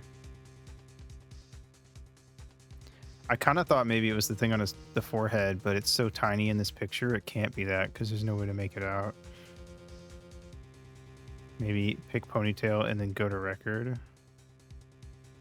Oh, you're right. Can I load? Oh, don't autoplay. Here, let me just reload because if I lose, I can. My save is right before we go to the picture. I think I can check the. Yeah. Shut up.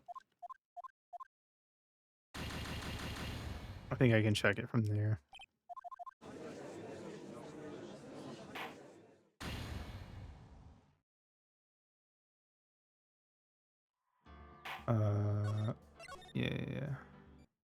Yeah.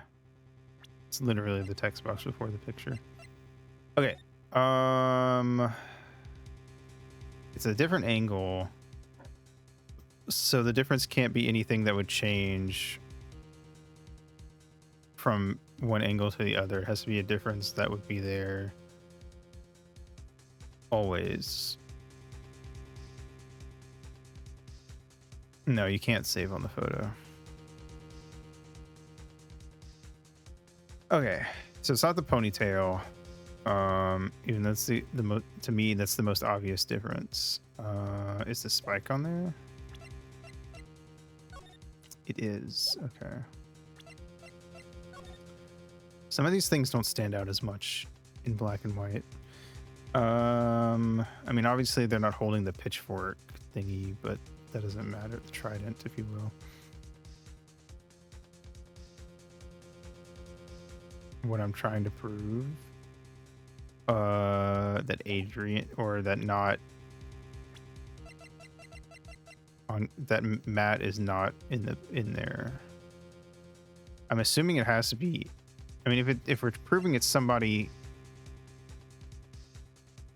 because profiles are a thing, that means it has to be somebody else that we know. So it has to be Adrian. I don't think it's Old Bag, but I guess that's technically on the table. It's not Will. Will would never kill somebody. So I mean, it's got to be one of these two ladies, right? Because she's dead. It's not like she's gonna come back. I mean, that would be crazy though, right? But that feels more like that doesn't feel like something that would happen in this early in the trial. Granted, the game said I only have one trial day, so I don't know. I don't even know if that's true, but I don't really know how we're gonna save Maya if we don't do it. Try and connect the evidence to my conclusion. What? Okay, so if Adrian is the one in there,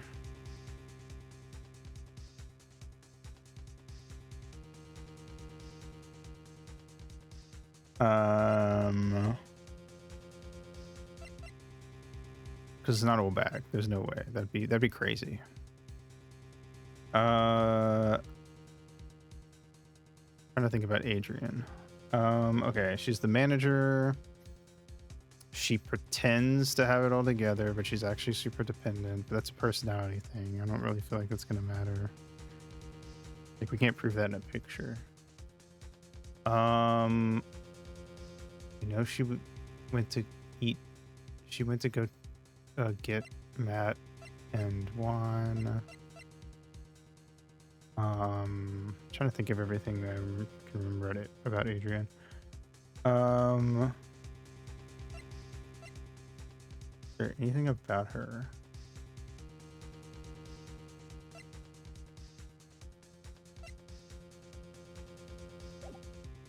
Oh shit. Let me look at the picture again. How about the picture? This one, yeah, yeah, yeah.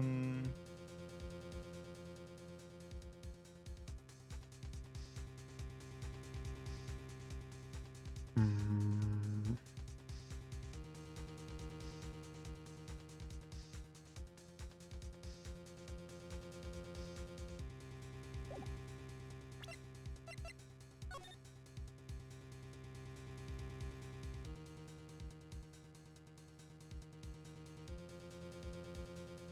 Uh-huh.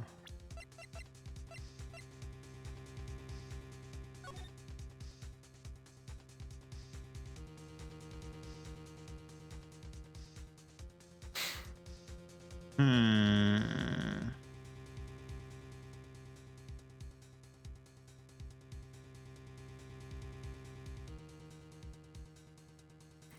Is it maybe is it the feet? Because now that I think about it, the outfit, uh, like he just has his feet, but they're like dragging their feet on the ground here. Like the it's very baggy.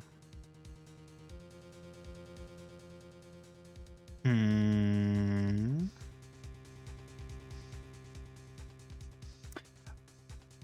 Wait a minute. Didn't Adrian have like a whole spiel about being short or something? Is that it? Does that prove that it's her? Hold on. Because it would be. I kind of didn't really think that the feet was strange because I thought maybe the legs on the costume are long. But I guess now that I think about it, it would be hard to move around if that were the case. And this is a tokusatsu, so they're doing like fighting choreography. Feet. I'd like to direct the court's attention to this one area right here. What are you pointing to? His ankles? Oh shit, I think I got it. If you could see this person's ankles, then that would be one thing. However, you can't. And what does that mean? Don't worry, Judge, it took me a minute too. The costumed person in this photo could not have been Mr. On Guard.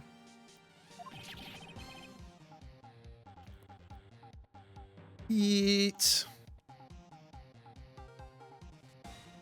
What is the meaning of this? I wonder if you would care to elaborate with actual facts, that is. Let's take a look at the Nickel Samurai's poster. Please pay particular attention to the area around the bottom of the hakama. His socks. You can see his socks. What the fuck is socks in Japanese? It's.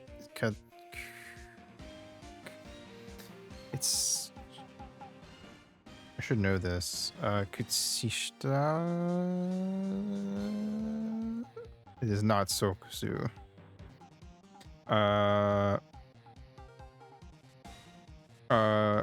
It is kutsu. Oh, kutsushita. I was close. It's not she. It's su. Kutsushita.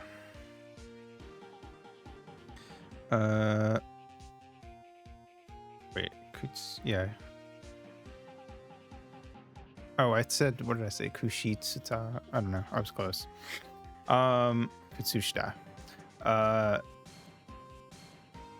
Exactly. However, in this photo, I feel like there's probably a different word for those specific kinds of socks in Japanese, though, if I'm being honest, but I wouldn't know what to even search for that. The Nickel Samurai is clearly holding his hakama up just to walk.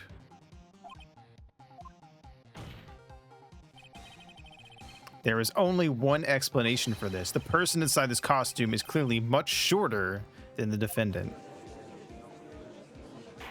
Nice. Right, I think I've turned things around for myself this time. That's curious. But who wore it better? Uh, Honestly, that's the real question. Vote now. Huh? What is? Edgeworth is unusually calm today. That's true. Uh, Phoenix Wright, fashion attorney. Phoenix literally got his fashion sense shit on earlier in this case, in this trial, even. So, rip. Justice for fall colors. Hell yeah. I don't know what constitutes a fall color, because I don't know shit about fashion. Just letting the trial run itself, as if he's only along for the ride. Kirby Air Ride. Along for the ride? What do you mean by that? I can only guess that perhaps he doesn't feel under attack at all. Doesn't feel under attack? Then I haven't damaged his case at all? Browns and oranges and reds? Is it that simple? Are winter colors just blues and greens and reds and whites? Is it just whatever is associated with like the season? I thought it was like a saturation thing. Life is simple. I don't feel like it is, but you know. Mr. Edgeworth, where does this leave us? The person in this photo is not Matt On Guard. Then everything the prosecution has tried to prove has become meaningless. I figured it would come to this. What? Right. I have something to ask of you. Or to ask you. I think you have proven that the person inside this costume is not Matt On Guard. In that case, who is this a photo of? I mean, by my calculations, It's Adrian. Who is this person wearing the Nickel Samurai costume? Don't stress out over this, Phoenix. It's very simple. What you should be focused on is Edgeworth's attitude, don't you think? Yeah. Why is he so calm? Mr. Wright, let's hear your thoughts. Who is the person in this photograph? Probably should have saved before I did that, but I was pretty confident. There's no one else in our profile thingy that it could have been. Adrian Andrews. If you want to know who that Nickel Samurai is, it is none other than this woman. And why would you say it must be Adrian Andrews? What in the world points you to her? For starters, she's short, and she can freely move in and out of Mr. Onguard's room. Finally, she had dinner with Mr. Onguard that night. And how does this all add up? It means that it makes it very easy for her to get a certain item. A certain knife with Mr. Onguard's fingerprints all over it. The knife that was used as a murder weapon. Why don't you just say what it is you want, right? I have to do this now. This is my last chance to turn things around. The defense moves to indict Miss Adrian Andrews in the murder of Juan Corrida. It was Miss Andrews who tried to frame the defendant for the crime.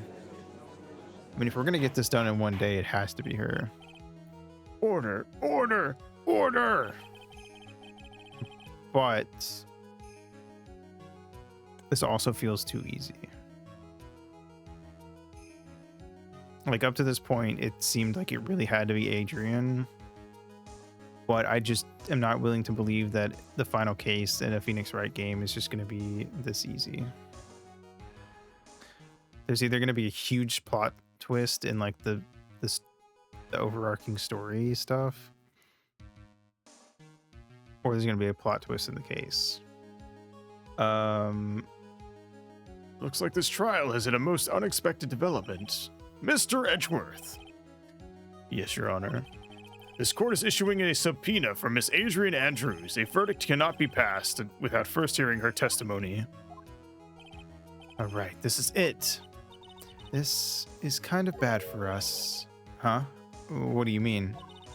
If Adrian Andrews is summoned to court as a witness, it means that the trial will go on for another day. One more day. I don't get a verdict today, then Maya... Ah, but you're forgetting, Phoenix. I have meta knowledge of how these games work. And there's always two parts to the trial, and we're still in part one. Now then, we shall set Miss Andrews' testimony for tomorrow. What am I supposed to do? The judge is about to adjourn the court. Now then, Please, Your Honor, continue the trial. You must pass a verdict today. I can't do that. We cannot hear Miss Andrews' testimony. I abhor wasting such valuable time. Edgeworth? Your Honor, I request that you please continue with today's trial. But we cannot continue due to this unexpected development. Tisk, tisk. Unexpected development? I think you underestimate me, Your Honor. And what do you mean by that?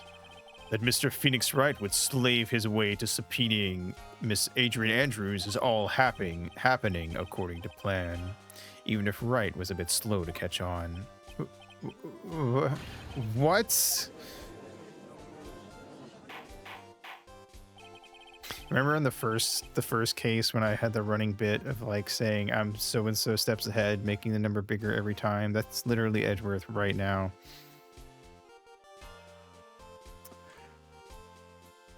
Edgeworth really came in here with the, Your Honor, I was playing 4D chess and Mr. Wright was playing dominoes.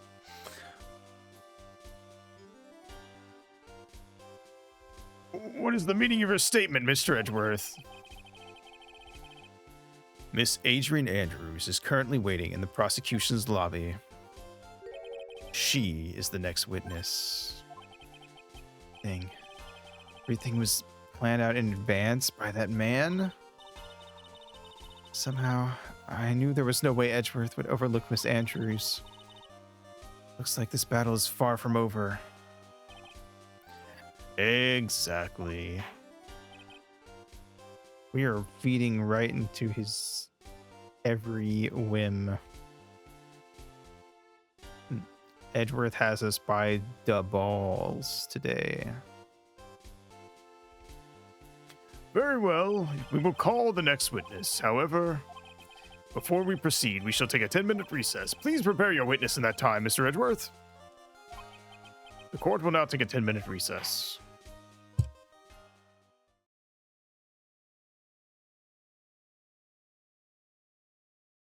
All right.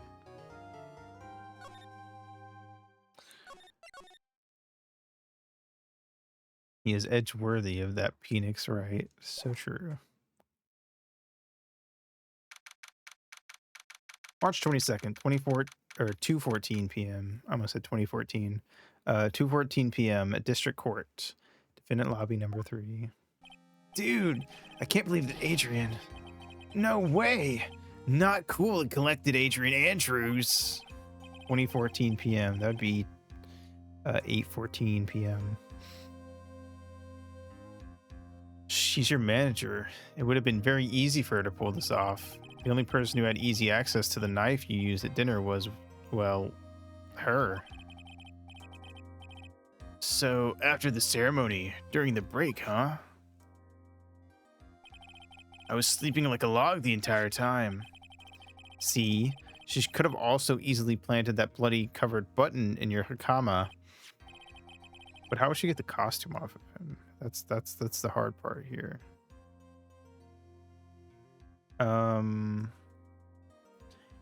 Because she was the one that came to wake me up? Then, dude, you're saying it was really her? Yes, she is the real killer. She was the one who murdered Juan Corrida. But why? I thought she was buds with Juan. Thank you, Equation, for the daily dues. Welcome, welcome. She has her own agenda. Her own agenda? What are you talking about? I'm sure you'll see by the time this trial's over. It'll be all right. I'll get you acquitted by the end of today. Give me a verdict that's refreshing like a spring breeze, okay, Mr. Lawyer Dude? Phoenix, you think her motive is related to Celeste Impact's missing suicide note, right? Yes. Miss Andrews depended on Miss Impacts as her strength and reason to live. But then Miss Impacts suddenly killed herself. It sounds like she left a suicide note and the person thought to have hidden it is Juan Corrida, the victim of this murder. And that's why I think that Miss Andrews got close to Mr. Corrida. All to get the suicide note back. That sounds plausible, but one thing bothers me. What? Who was it that first told us about their relationship? Better stated, Miss Andrews' dependency issues with regards to Miss Impacts. It was Edgeworth. Looks like he's still the one in command of this ship. Don't let your guard down yet. You got a point. Fuck. Why is Edgeworth got to be good at his job? March 22nd, 2:25 p.m. District Court, courtroom number 3. March 22nd.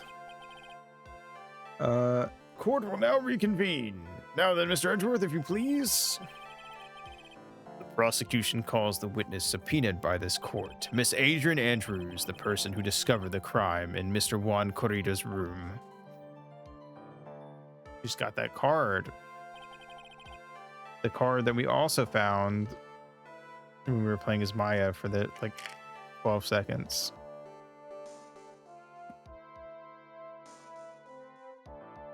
How interesting.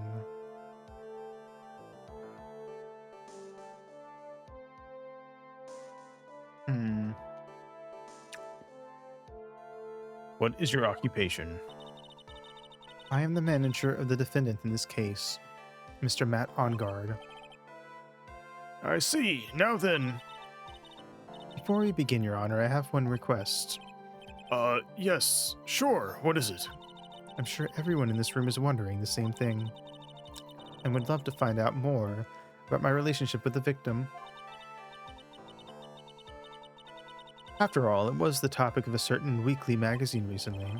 I have no idea what you mean. I've never even heard of Gossipland.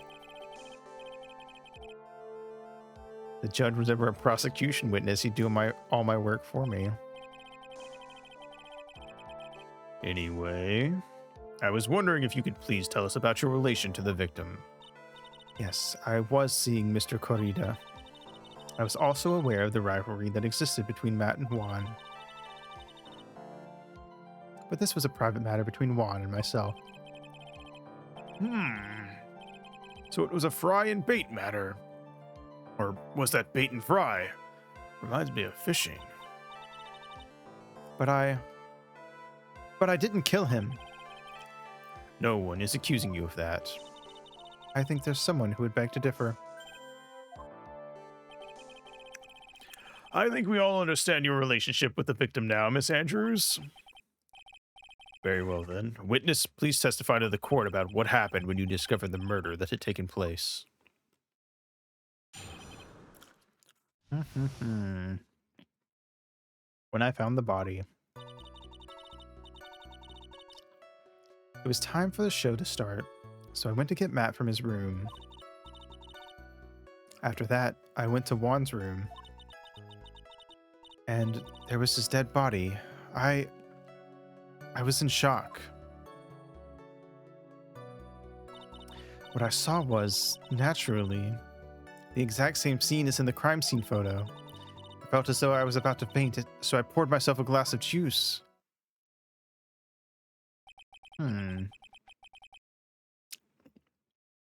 Poured yourself a glass of juice. Yes. Sadly, I didn't remember not to touch things at the scene of a crime. And I disturbed the crime scene by moving this one thing. And that is when your fingerprints... and that is when the fingerprints in the wine glass were made, Your Honor. I see. Well, Mr. Wright, you may cross-examine the witness. Phoenix. She's one cool and collected customer, and she has the brains to match. Yes, I know. In order to catch a person like her, you have to avoid head-on confrontations. You should disrupt her pacing. Disrupt her pacing?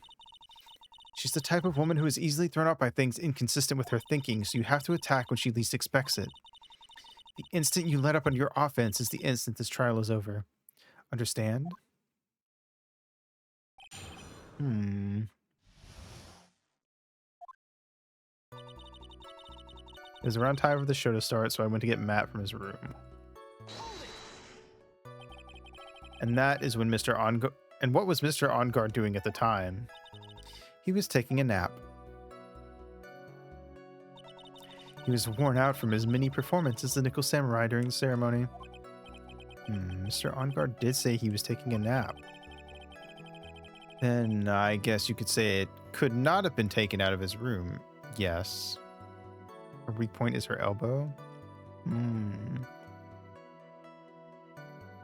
Her weak point is the back of her knee.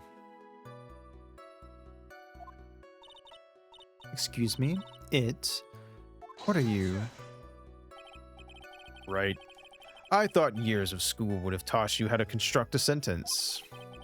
If you can't make a sensible sentence with a subject, then I'll make one for you. Watch. Did you, excuse me. I didn't mean to misgender you. Did you, Miss Andrews, remove Mr. On Guard's knife from his room? No. Subject, verb, object, right?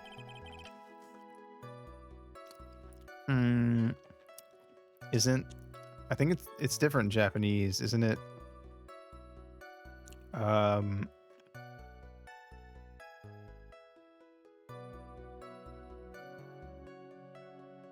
Wait. SOV, I think Japanese is what Japanese is.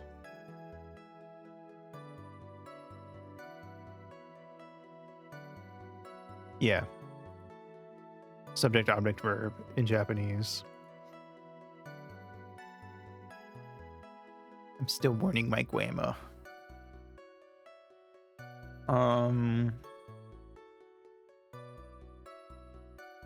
Anyway. Subject, verb, object, right? Did you skip basic grammar? The witness may continue. Rip. Watashi wa tomato wa... Sorry, excuse me. Watashi wa tomato wo obemasu. Abemasu. Abemasu, even.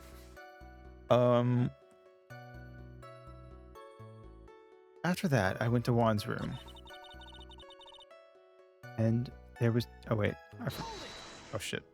I gotta go back and press 2. I was trying to grab my controller. Maybe it's just O. Yeah, it would be like Watashi wa Tomato O Abemasu, I think. Yeah, you write wo, but it's pronounced O. You sure do. Write ha for wa.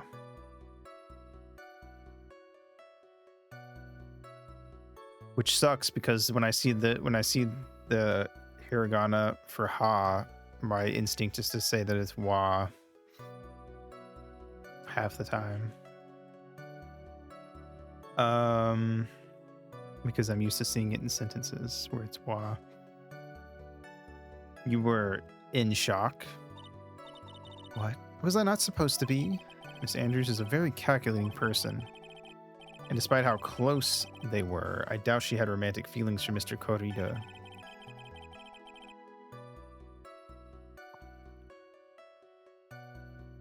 Anyone randomly stumbling upon a dead body would be in shock.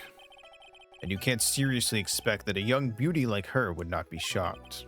Somehow, I don't think beauty has anything to do with being shocked or not. I see. I like jumped when my health bar came up. I thought I was getting punished.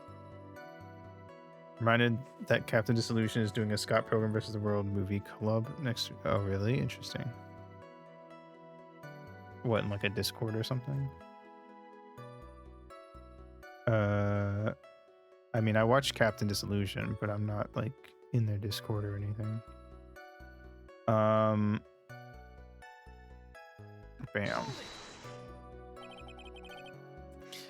And why did you do that? As a friendly gesture. Oh, I didn't read that thing we were doing. Sorry. As a friendly gesture, Juan was to make an appearance with the other heroes. So the show was supposed to be a show of friendship. Is that the only reason? I beg your pardon. What are you implying? You had a certain goal in mind when you'd started to get close to him, correct? I think it's on a free tier Patreon. Ah, okay, I see. Interesting. So perhaps you had a more personal matter to discuss with the victim. Sorry, but I didn't have any such intentions in mind at that time.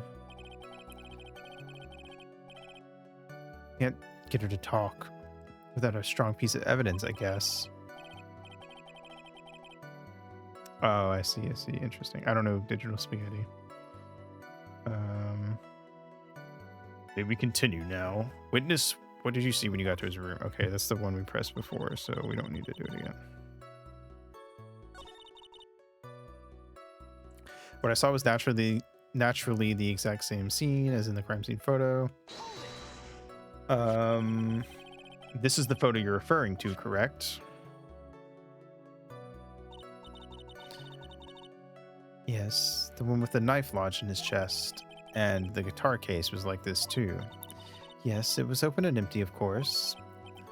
and then What did you do next, witness? That didn't help me at all. I felt as though I was about to faint, so I poured myself a glass of juice. Juice. Yes, there was a bottle of tomato juice on the table, so I helped myself. But you didn't drink any of it, did you? Huh? There were no lip marks left on this wine glass to suggest that anyone drank from it. I wasn't feeling terribly great, so I set the glass down without drinking it. Miss Andrews, I would like to confirm with you one more time. When you discovered the dead body of Juan Corrida, you were in great shock. That's when you poured yourself the glass of juice, correct? And what of it? My mind really was a complete blank at the time. Your mind was a complete blank. I didn't think that was possible for you. Aren't you rude today? I was so dazed that I made one careless mistake. That one thing. What one thing? Never mind. It's no big deal. What was she starting to say just now? Miss Andrews, I'm convinced that, as you said, you made a mistake at the scene of the crime. What I really want to know is what this mistake was. Actually, so would I. I'm sorry, it's kind of embarrassing. When I set the glass down on the dresser, I accidentally knocked the flower vase over. flower vase. Are you talking about the one on the floor in the crime photo? This mess of glass shards. It was originally on top of the dresser.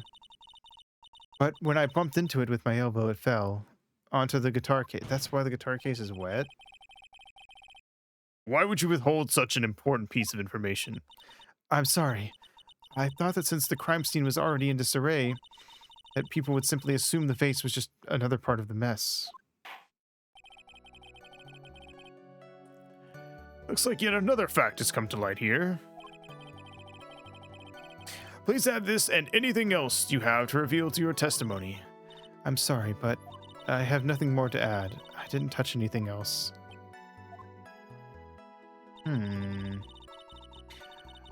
I was the one who knocked the flower vase over where it fell onto the guitar case.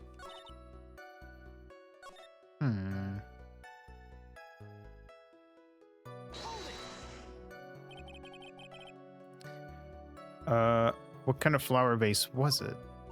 It was a glass vase, and it was fairly big and heavy. I thought I would try to take Juan's pulse, so I set the glass I was holding down on the dresser. And that's when my elbow accidentally hit the vase. Wait, didn't she just say that the case was... open when she got there? Am I crazy? Am I making shit up? Didn't she say something about the guitar case already being open or empty or something?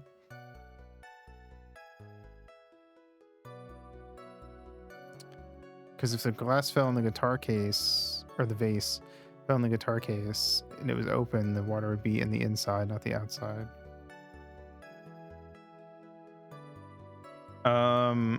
That's odd. I thought she was always in total control of herself. So did she touch the guitar case? But why would she open the guitar case just because she dropped water on it? So she would like people to think. Always be mindful of the gap between your perception and reality. Doesn't sound like there's any glaring contradiction to her testimony just now. I feel like there is. I need to double check that though. I warned you earlier that she would not crack so easily. The only way to make her is to keep on the offensive and not let up. The only way you're going to catch her is with some very strong, decisive evidence. I have to find something. I just have to, for Maya's sake. Okay, I think it was in one of the things where I pressed her, but I don't remember which one. The exact same scene as the crime photo. Gotta get some answers out of Seth Deltarune or else. Real. Mix Seth Deltarune. Are you or are you not based off of the Illusion of Gaia character?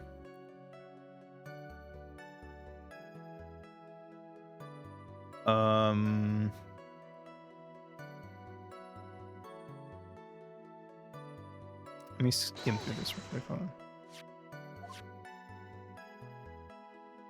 I think she said something about the case being open. Or the guitar case was like this too. It was open and empty. Wait, but what do I... So it's the guitar case, but which one do I do it to?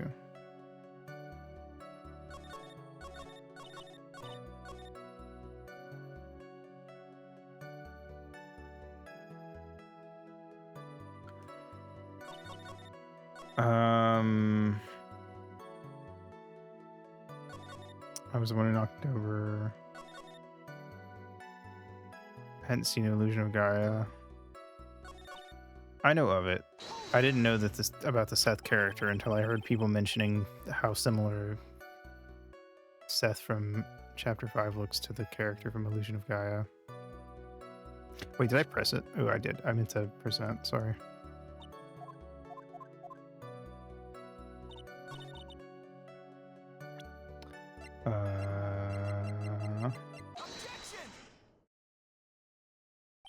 You testified that you knocked the flower vase over. Is this correct? Yes. And are you sure it fell onto the guitar case? Is there a problem with what I said? It's not some problem. It's a major problem. It's true that the top of the guitar case was wet with water. However, that's exactly what is so strange. Also, Yellow reminded you of this obscure Pixar character. Interesting. Who might that be? Miss Andrews, you testify that the case fell into the guitar case. However, if that was true, the case should have gotten wet on the inside, not the outside. Woody Harrelson?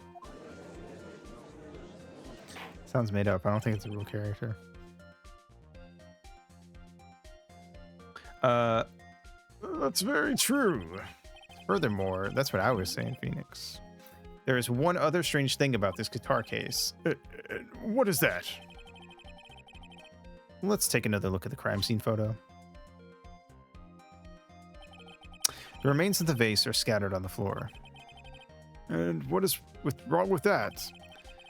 If the guitar case was open when the vase fell, the glass shards would be inside, not outside the case. I didn't even think about that part. You're so right, Phoenix. What is your point, Wright? That the case was closed at the time the vase was knocked over. Is that all? No. Think back to what Miss Andrews testified to. She said that other than the vase, she didn't touch anything else. Hmm. Yes, that's right. She did implicitly say that she didn't touch the guitar case. But this whole matter with the guitar case is a dead end. The bright red guitar was found at the studio. It has no bearing on this case at all. Oops. I was confused. I was like, why did that open? What am I supposed to present? But I just kind of like accidentally hit RB. That may very well be. However, the empty guitar case does seem to have no relation to this case, doesn't it? It seems that there is no deeper meaning to the guitar case. Well, Mr. Wright, do you think we need to hear more details about the guitar case?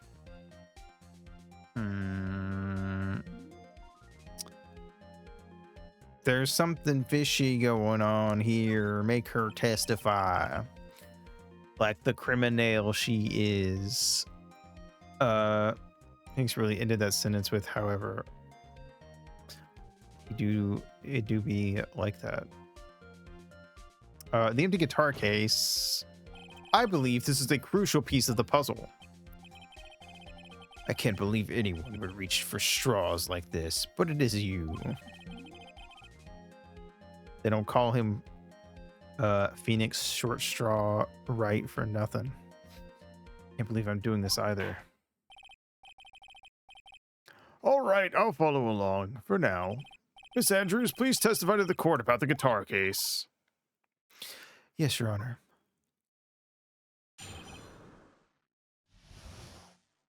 Did not expect this to be a whole separate testimony, but all right, here we go. I don't remember too clearly because I was a bit dazed. I suppose I must have opened the guitar case after I knocked the vase over. It's not a big deal though, right? The case was empty after all. As for why I opened the case, even I don't know. Suspicious. Soup-spicious even. Well, it looks like this really wasn't a very important point. This wastefulness is such a familiar feeling by now that it's almost comforting. Anyway, I'll just go ahead and start the cross-examination. Using any way to change the topic, a convenient escape for a weak man.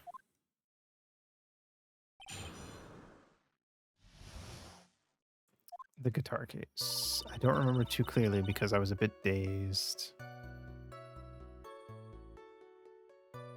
Edward is on his A game today. I don't know what to tell you.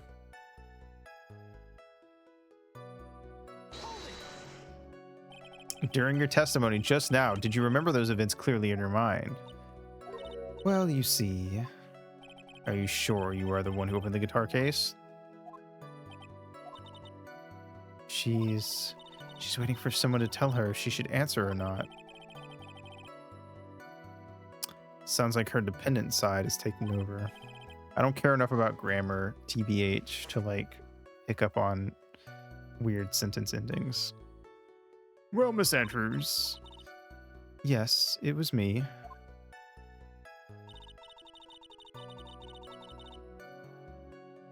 I suppose I must have opened the guitar case after I knocked this over. I ended the guitar case. She's a bottom. She is. That's just true. We've already confirmed that. She's a bottom who presents as a top. So you opened the guitar case then? Yes. Well, maybe. Why did you open the guitar case? Huh? Mr. Kurita's dead body was right there in front of you, wasn't it? I would think that the first thing you would do is call for help, not open a guitar case. As the witness has said multiple times, when she found the dead body, she was dazed. Maybe I was curious to know if the bright red guitar was all right or not. I thought maybe the criminal took it. Why would she care about the bright red guitar? But getting back on topic. It's not a big deal though, right? The case was empty after all. Was it really empty?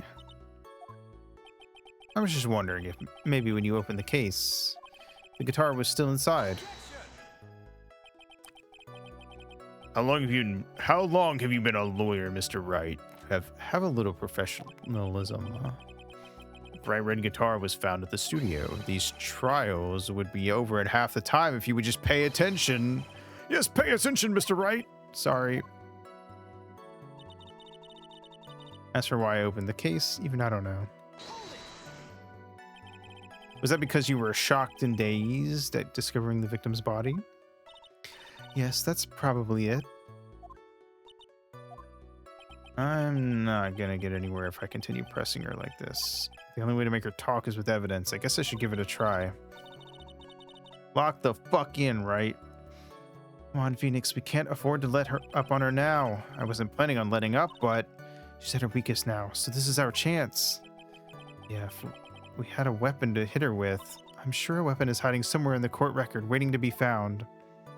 What is it? I don't remember too clearly because I was a bit dazed. It's got to be something to do with the guitar case or the guitar.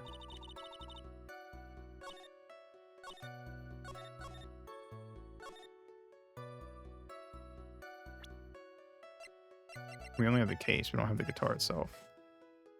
Maybe there's a hammer in the court record.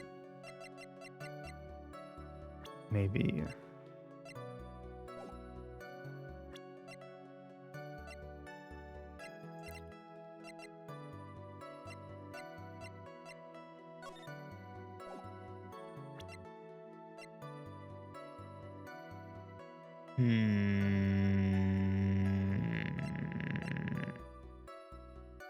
Hope we get a gun and we can just fire it. Well, then it's just Danganronpa. If you just have Phoenix Wright, but you have a gun that you shoot off at the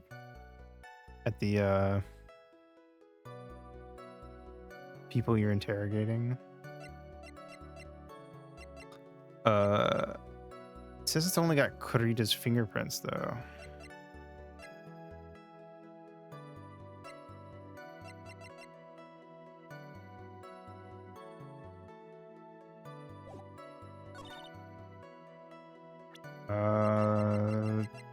Shit, let me save just in case. I don't remember how much health I have. Oh, it's in the top. Oh, I'm at full. Didn't I fuck up earlier? I thought I like got hurt earlier. Maybe I did. There's no way you were the one who opened the guitar case. Why would you say that? It's elementary, my dear.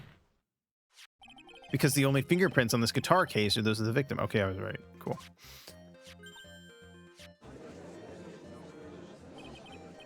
What is it, Mr. Andrews? You shouldn't assume that I must have left fingerprints just because I touched the case. What do you mean? What if I were to tell you that I was wearing gloves at the time? Gloves? But why would you be wearing gloves at the time? It was the night of the awards ceremony, so of course I dressed up for the occasion. Yes, now I remember. I'm almost sure I was wearing a pair of thin gloves. I see. Well, Mr. Wright, it seems the witness was wearing gloves at the scene of the crime.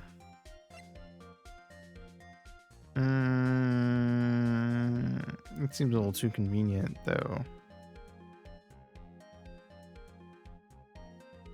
Oh, wait.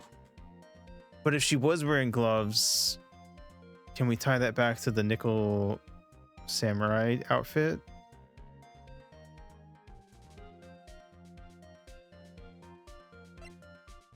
So which would it be in that case? But what's strange about it? What, her wearing gloves?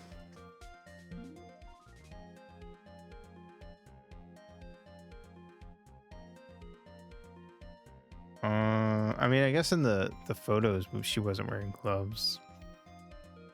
But I don't know if that's like, but those aren't like court record photos. Oh wait. Oh shit, her fingerprints were on the wine glass, weren't they? So she couldn't have been wearing, okay, yeah, never mind. You were wearing gloves. Isn't that a little strange? Why is that strange? You have something that would prove I was not wearing gloves at the time. Yeah, the wine glass, right? It has her fingerprints on it. Yeah. I have your proof right here. This wine glass. The wine glass. You left your fingerprints very clearly on this wine glass. Even if you took your gloves off when you poured yourself this glass of juice, wouldn't you think it was just a little strange that you put your gloves back on just to open the guitar case? She loves drinking fermented tomatoes. I broke her glasses. I hope she doesn't bill me for those. Order! Order! Order! Looks like you hit the nail on the head this time. What do you mean? I believe the guitar case plays a very important role here. But it's just an empty case. I wonder if it really was empty, though. But the guitar... The bright red guitar was at the studio. Phoenix, drop all of your presumptions. What was in the guitar case was not the bright red guitar. You don't mean it was a bright white guitar? Wait, that's not right either. Shut the fuck up, Phoenix. Was it the note? I admit it would be unnatural for someone to do that, so the witness was not wearing gloves despite the fact that on the case... Your Honor, this is obviously the defense's usual misdirection tactic at work. Steer the court towards an unrelated topic and lull us all into his misguided... No, Your Honor. Please recall that Miss Andrews had testified that the vase fell onto the guitar case, which means that the case was closed when the crime took place. However, it is wide open in this photo of the crime scene. I am sure this guitar case has some relation to the murder. If you are so sure, Wright, Then I'm sure you can somehow substantiate your outrageous claim, correct? Please enlighten us as to why that guitar case has anything at all to do with this murder. can you do that, Mr. Wright? Well, let's suppose for a second that the bright red guitar was not the only thing that could have been in the case. The bright red guitar not being the only thing, you don't mean to suggest that a bright black guitar was... So, you intend to push your theory that the case was not empty? Is that it, Wright? I was going to say Mr. Wright just by default, but I forgot that Edgeworth doesn't do that.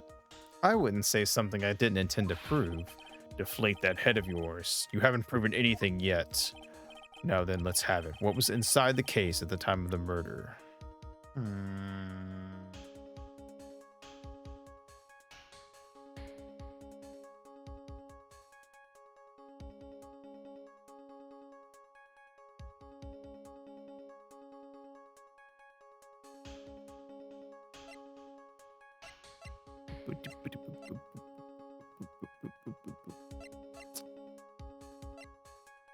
What, the guitar, the bright black guitar bit?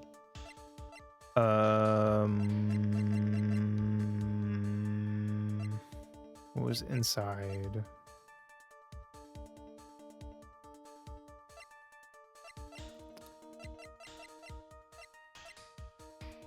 It is well written. I still don't really like case number 3, though, if I'm being honest. I feel like it was very weak compared to literally every case from game 1 and 2. But I might be biased because I found it revolving around everyone wanting to bang a 16-year-old really annoying and weird. So that might be part of it. I also just didn't think Mo was very funny and kind of annoying. Most people hate case 3. You'd be soft spot for it. I feel like you tend to have a soft spot for things a lot of other people hate. I think you might be a contrarian. I hate to be the one to break it to you. I know it's very shocking. I'm sure you've never been told this before. Okay, what's in the fucking case?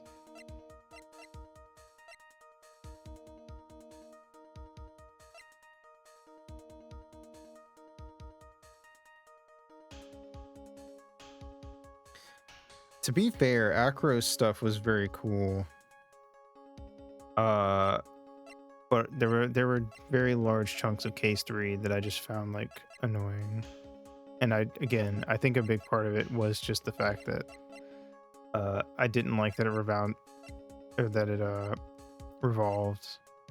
I was gonna combine revolve and surround.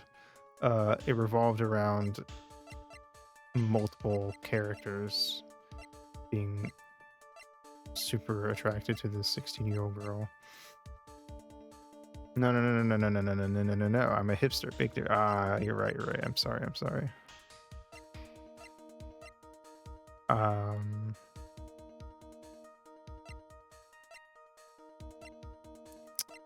What was inside the case? What was inside the case?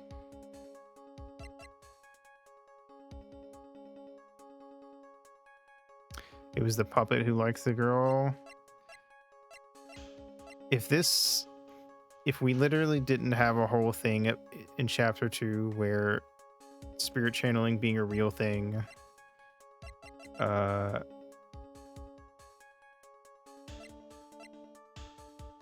wasn't like a huge, very important aspect of not only that case, but both games at multiple points, I'd say you're crazy. But honestly, I'm not fully convinced that Trillo isn't actually a living puppet with his own thoughts and feelings. So you might be right. Why is this one different? I just noticed these two have the... Oh, because they're two parts of the same report. This is a separate report. Okay, never mind. I was like, why do these have the same image? Max is just a freak. Also, Mo is maybe the most insane witness so far. Yeah. Mo was... He was also just kind of annoying because, like...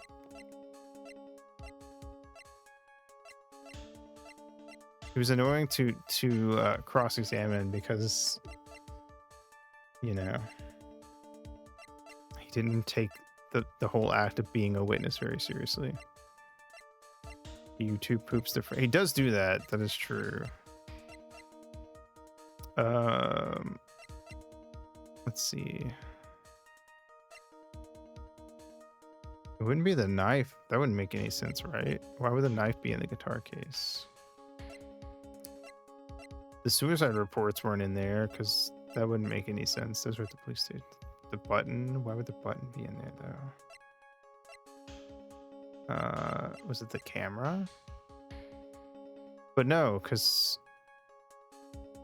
Whatchamacallit stole it. The lady. Old bag. Was it the transceiver? But we don't have any proof that it was the transceiver, so that can't be it, right?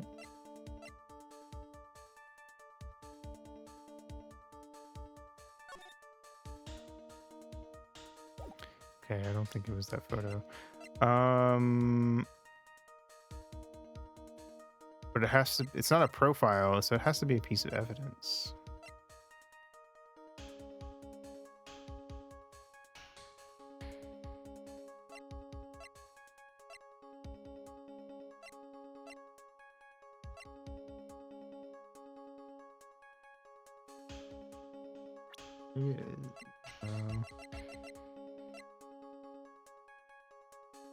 Celeste Impacts' dead body was inside the case. I don't know.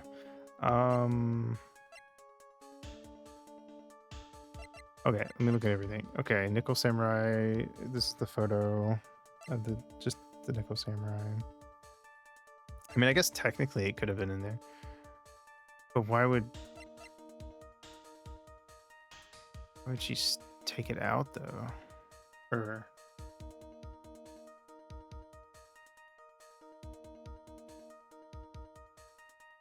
did Juan have this like same flyer thingy in there for some reason?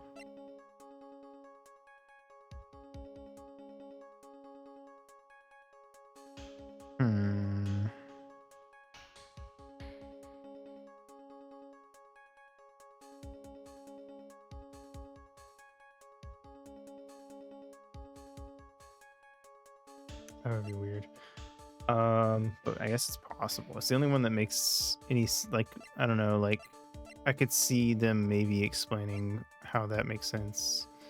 I don't think it would be a press conference ticket. I'm not convinced it's a transceiver because, like, you know, that'd be weird. I don't know. I just wouldn't. It's not Lotta's camera. It could be the magazine clipping, I guess, but that would also be weird. Why would you just have the clipping in there? I guess.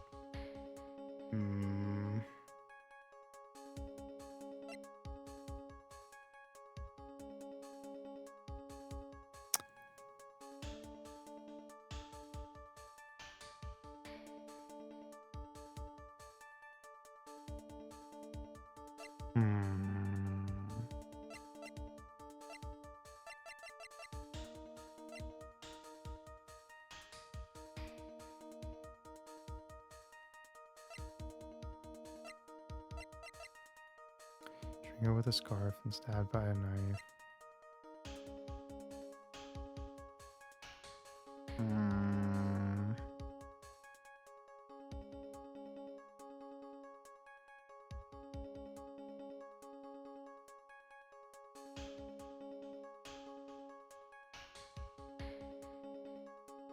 Okay, so she went in there. If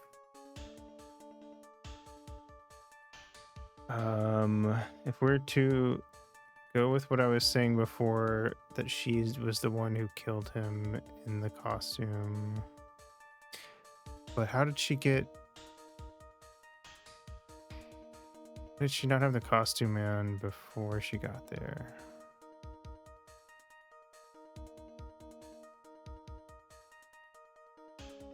Wait a minute.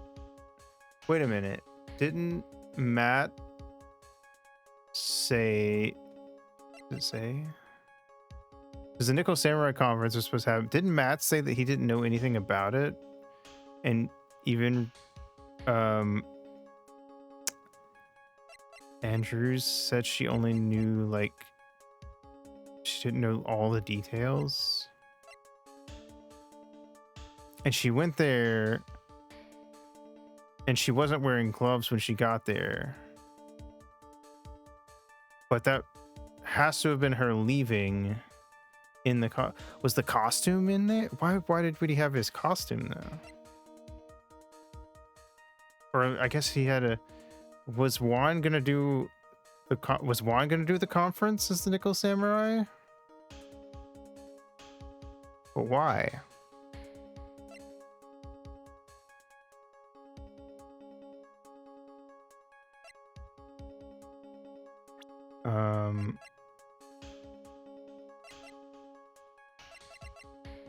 I have to present the photo. Or I have to present this photo. This is her leaving. This is the costume? But didn't we see... Well, I guess it could be a second costume.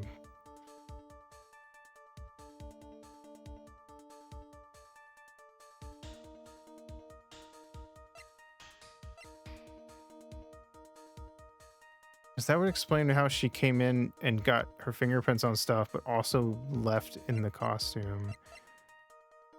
Why does he have... Why was he gonna do the conference as the Nickel Samurai? Did she kill him to stop? Well, no, she would have killed him more for the other thing, probably. Maybe. I'll try it. It's only 1 point damage. This is a photograph. Yes, but what is important is what is in that picture, Your Honor. In this picture... It doesn't take a genius to see what I mean. What I am proposing is... Inside the guitar case was the Nickel Samurai, the hero's very own costume. What? It's the first time Edgeworth has slipped up. Mr. Wright, explain yourself.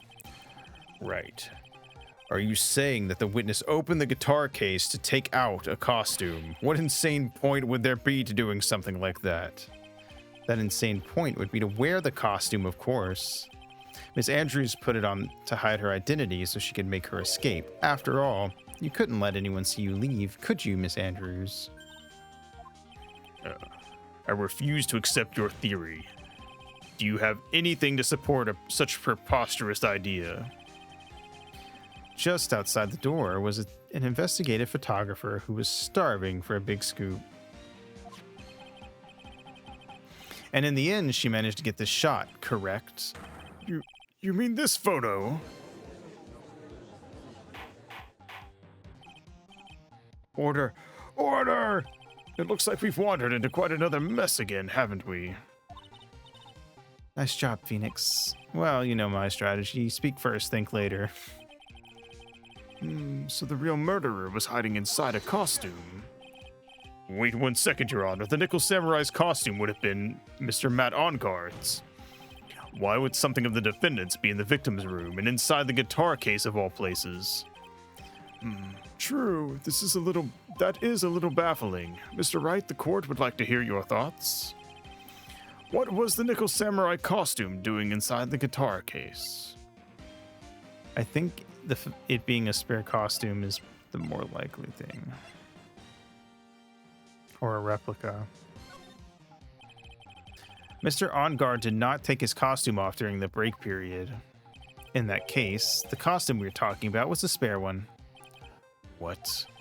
Then are you saying that on the night of the murder, there were 2 Nickel Samurai costumes at the Gatewater Hotel? Yes, that is what I'm saying. And how do you explain the costume that was inside the guitar case? It would mean that the victim himself had brought this spare to the ceremony on purpose. And that's why the guitar was left behind. But why? The victim, Mr. Kurita, was the Jammin' Ninja. Why would he secretly bring the Nickel Samurai's spare costume with him? What could be the reason behind such a peculiar act? And therein lies the sticking point.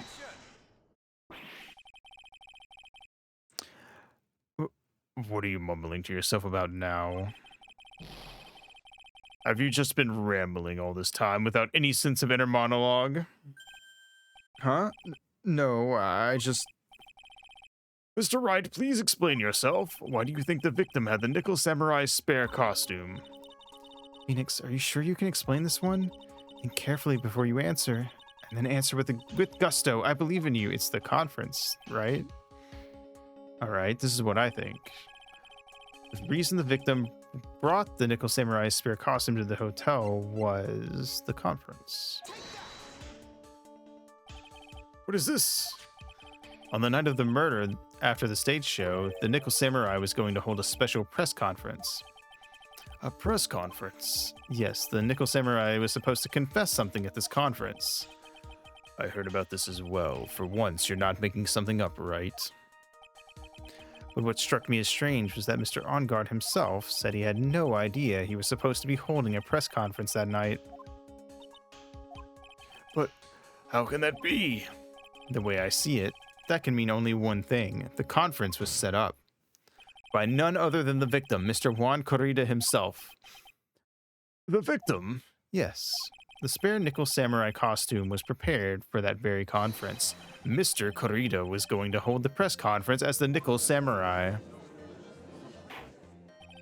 He's going to dress up as the Nickel Samurai and hold a conference, but why would the victim do such a thing? That's something I don't quite know yet, however. What I am concerned with right now is what he intended to reveal at that conference. The Nickel Samurai was going to confess something, and by confess, I'd wager he was going to reveal something about himself. Which means that Juan Corrida, posing as the Nickel Samurai, was going to speak about Matt Onguard. Yes, I guess that is what it would mean. But if that's the case, that's not a confession, that's public disclosure. Miss Andrews? I can see why you are pros at what you do. Pardon me? Yes, just as you say, the press conference was set up by Juan. Miss Andrews, please offer us an explanation for this. I was the one he asked to help set it up. So you did know about it. Aha! And the person who prepared the second costume for him was also me. You. Juan had bet everything on the Jam Manager this year, and if he lost the Grand Prix, he was going to make sure Matt was going down with him. That's what he thought anyway. He was going to ruin him, huh? It looked like somehow Juan had in his hands a secret so powerful that it would destroy Matt's acting career had it been revealed. What?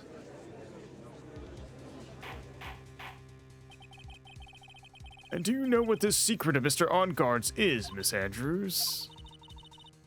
That's something only Juan knew. I don't know what it is.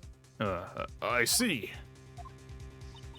I've probably been coming off quite suspicious to everyone.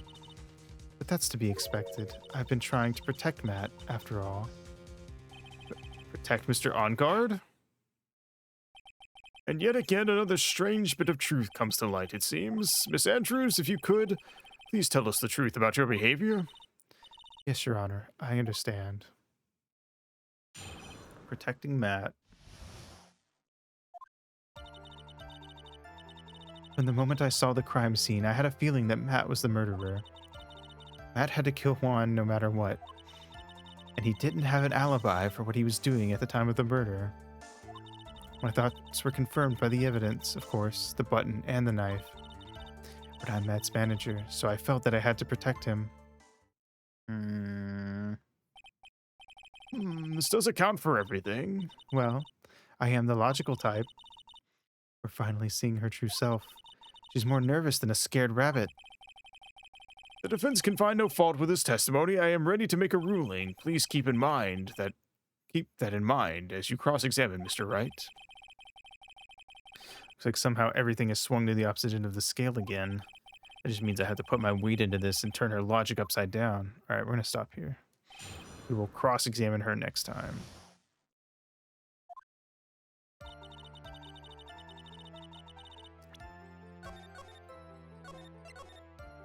Interesting. This case has been kind of crazy.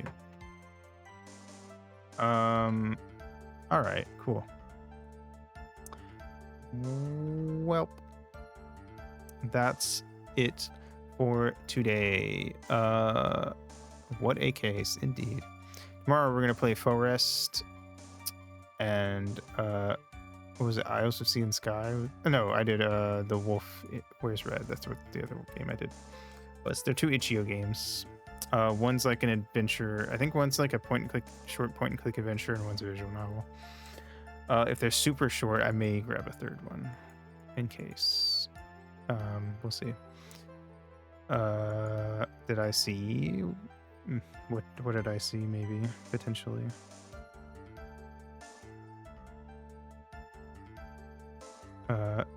Vinny played that Hussy game.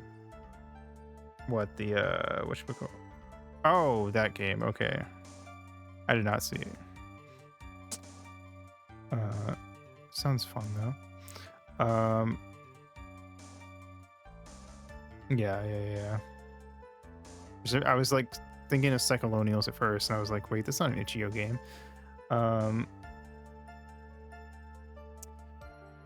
But yeah, we'll do that, and then we're gonna continue this case. I don't know if we're actually gonna do this in one case or not. It just feels weird that the final case would be one trial, but like I don't know how it's gonna go in a way that stops Maya from. Wait, Maya escaped. I didn't think about that. She might be fine. Okay, that might be what happens then. Anyway, we'll see. I'm curious where this case is gonna go though, if it does end up being more days.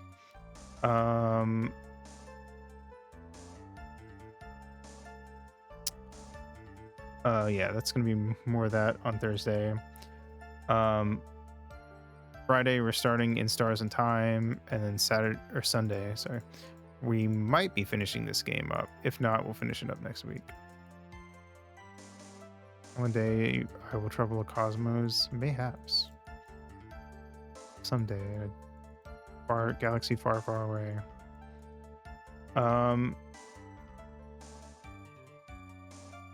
Yeah. Cool. That is it for me. So, BPR, go follow Ringo my artiste, very cool, very epic.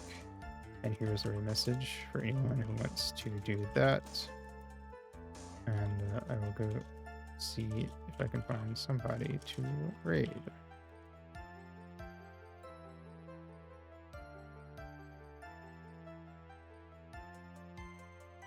Bop, bop, bop, bop, bop.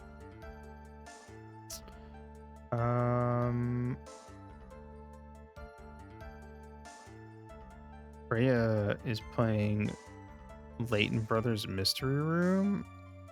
I assume that's a Professor Layton spinoff, which is fitting because Phoenix Wright has a crossover with Professor Layton. So that feels like weirdly on the nose and fitting. So I guess we're going to go raid Freya today. Anyway, yeah, thanks for coming out. Have a good day, good night, whatever it is for you, and I will see you in the next stream. Mwah.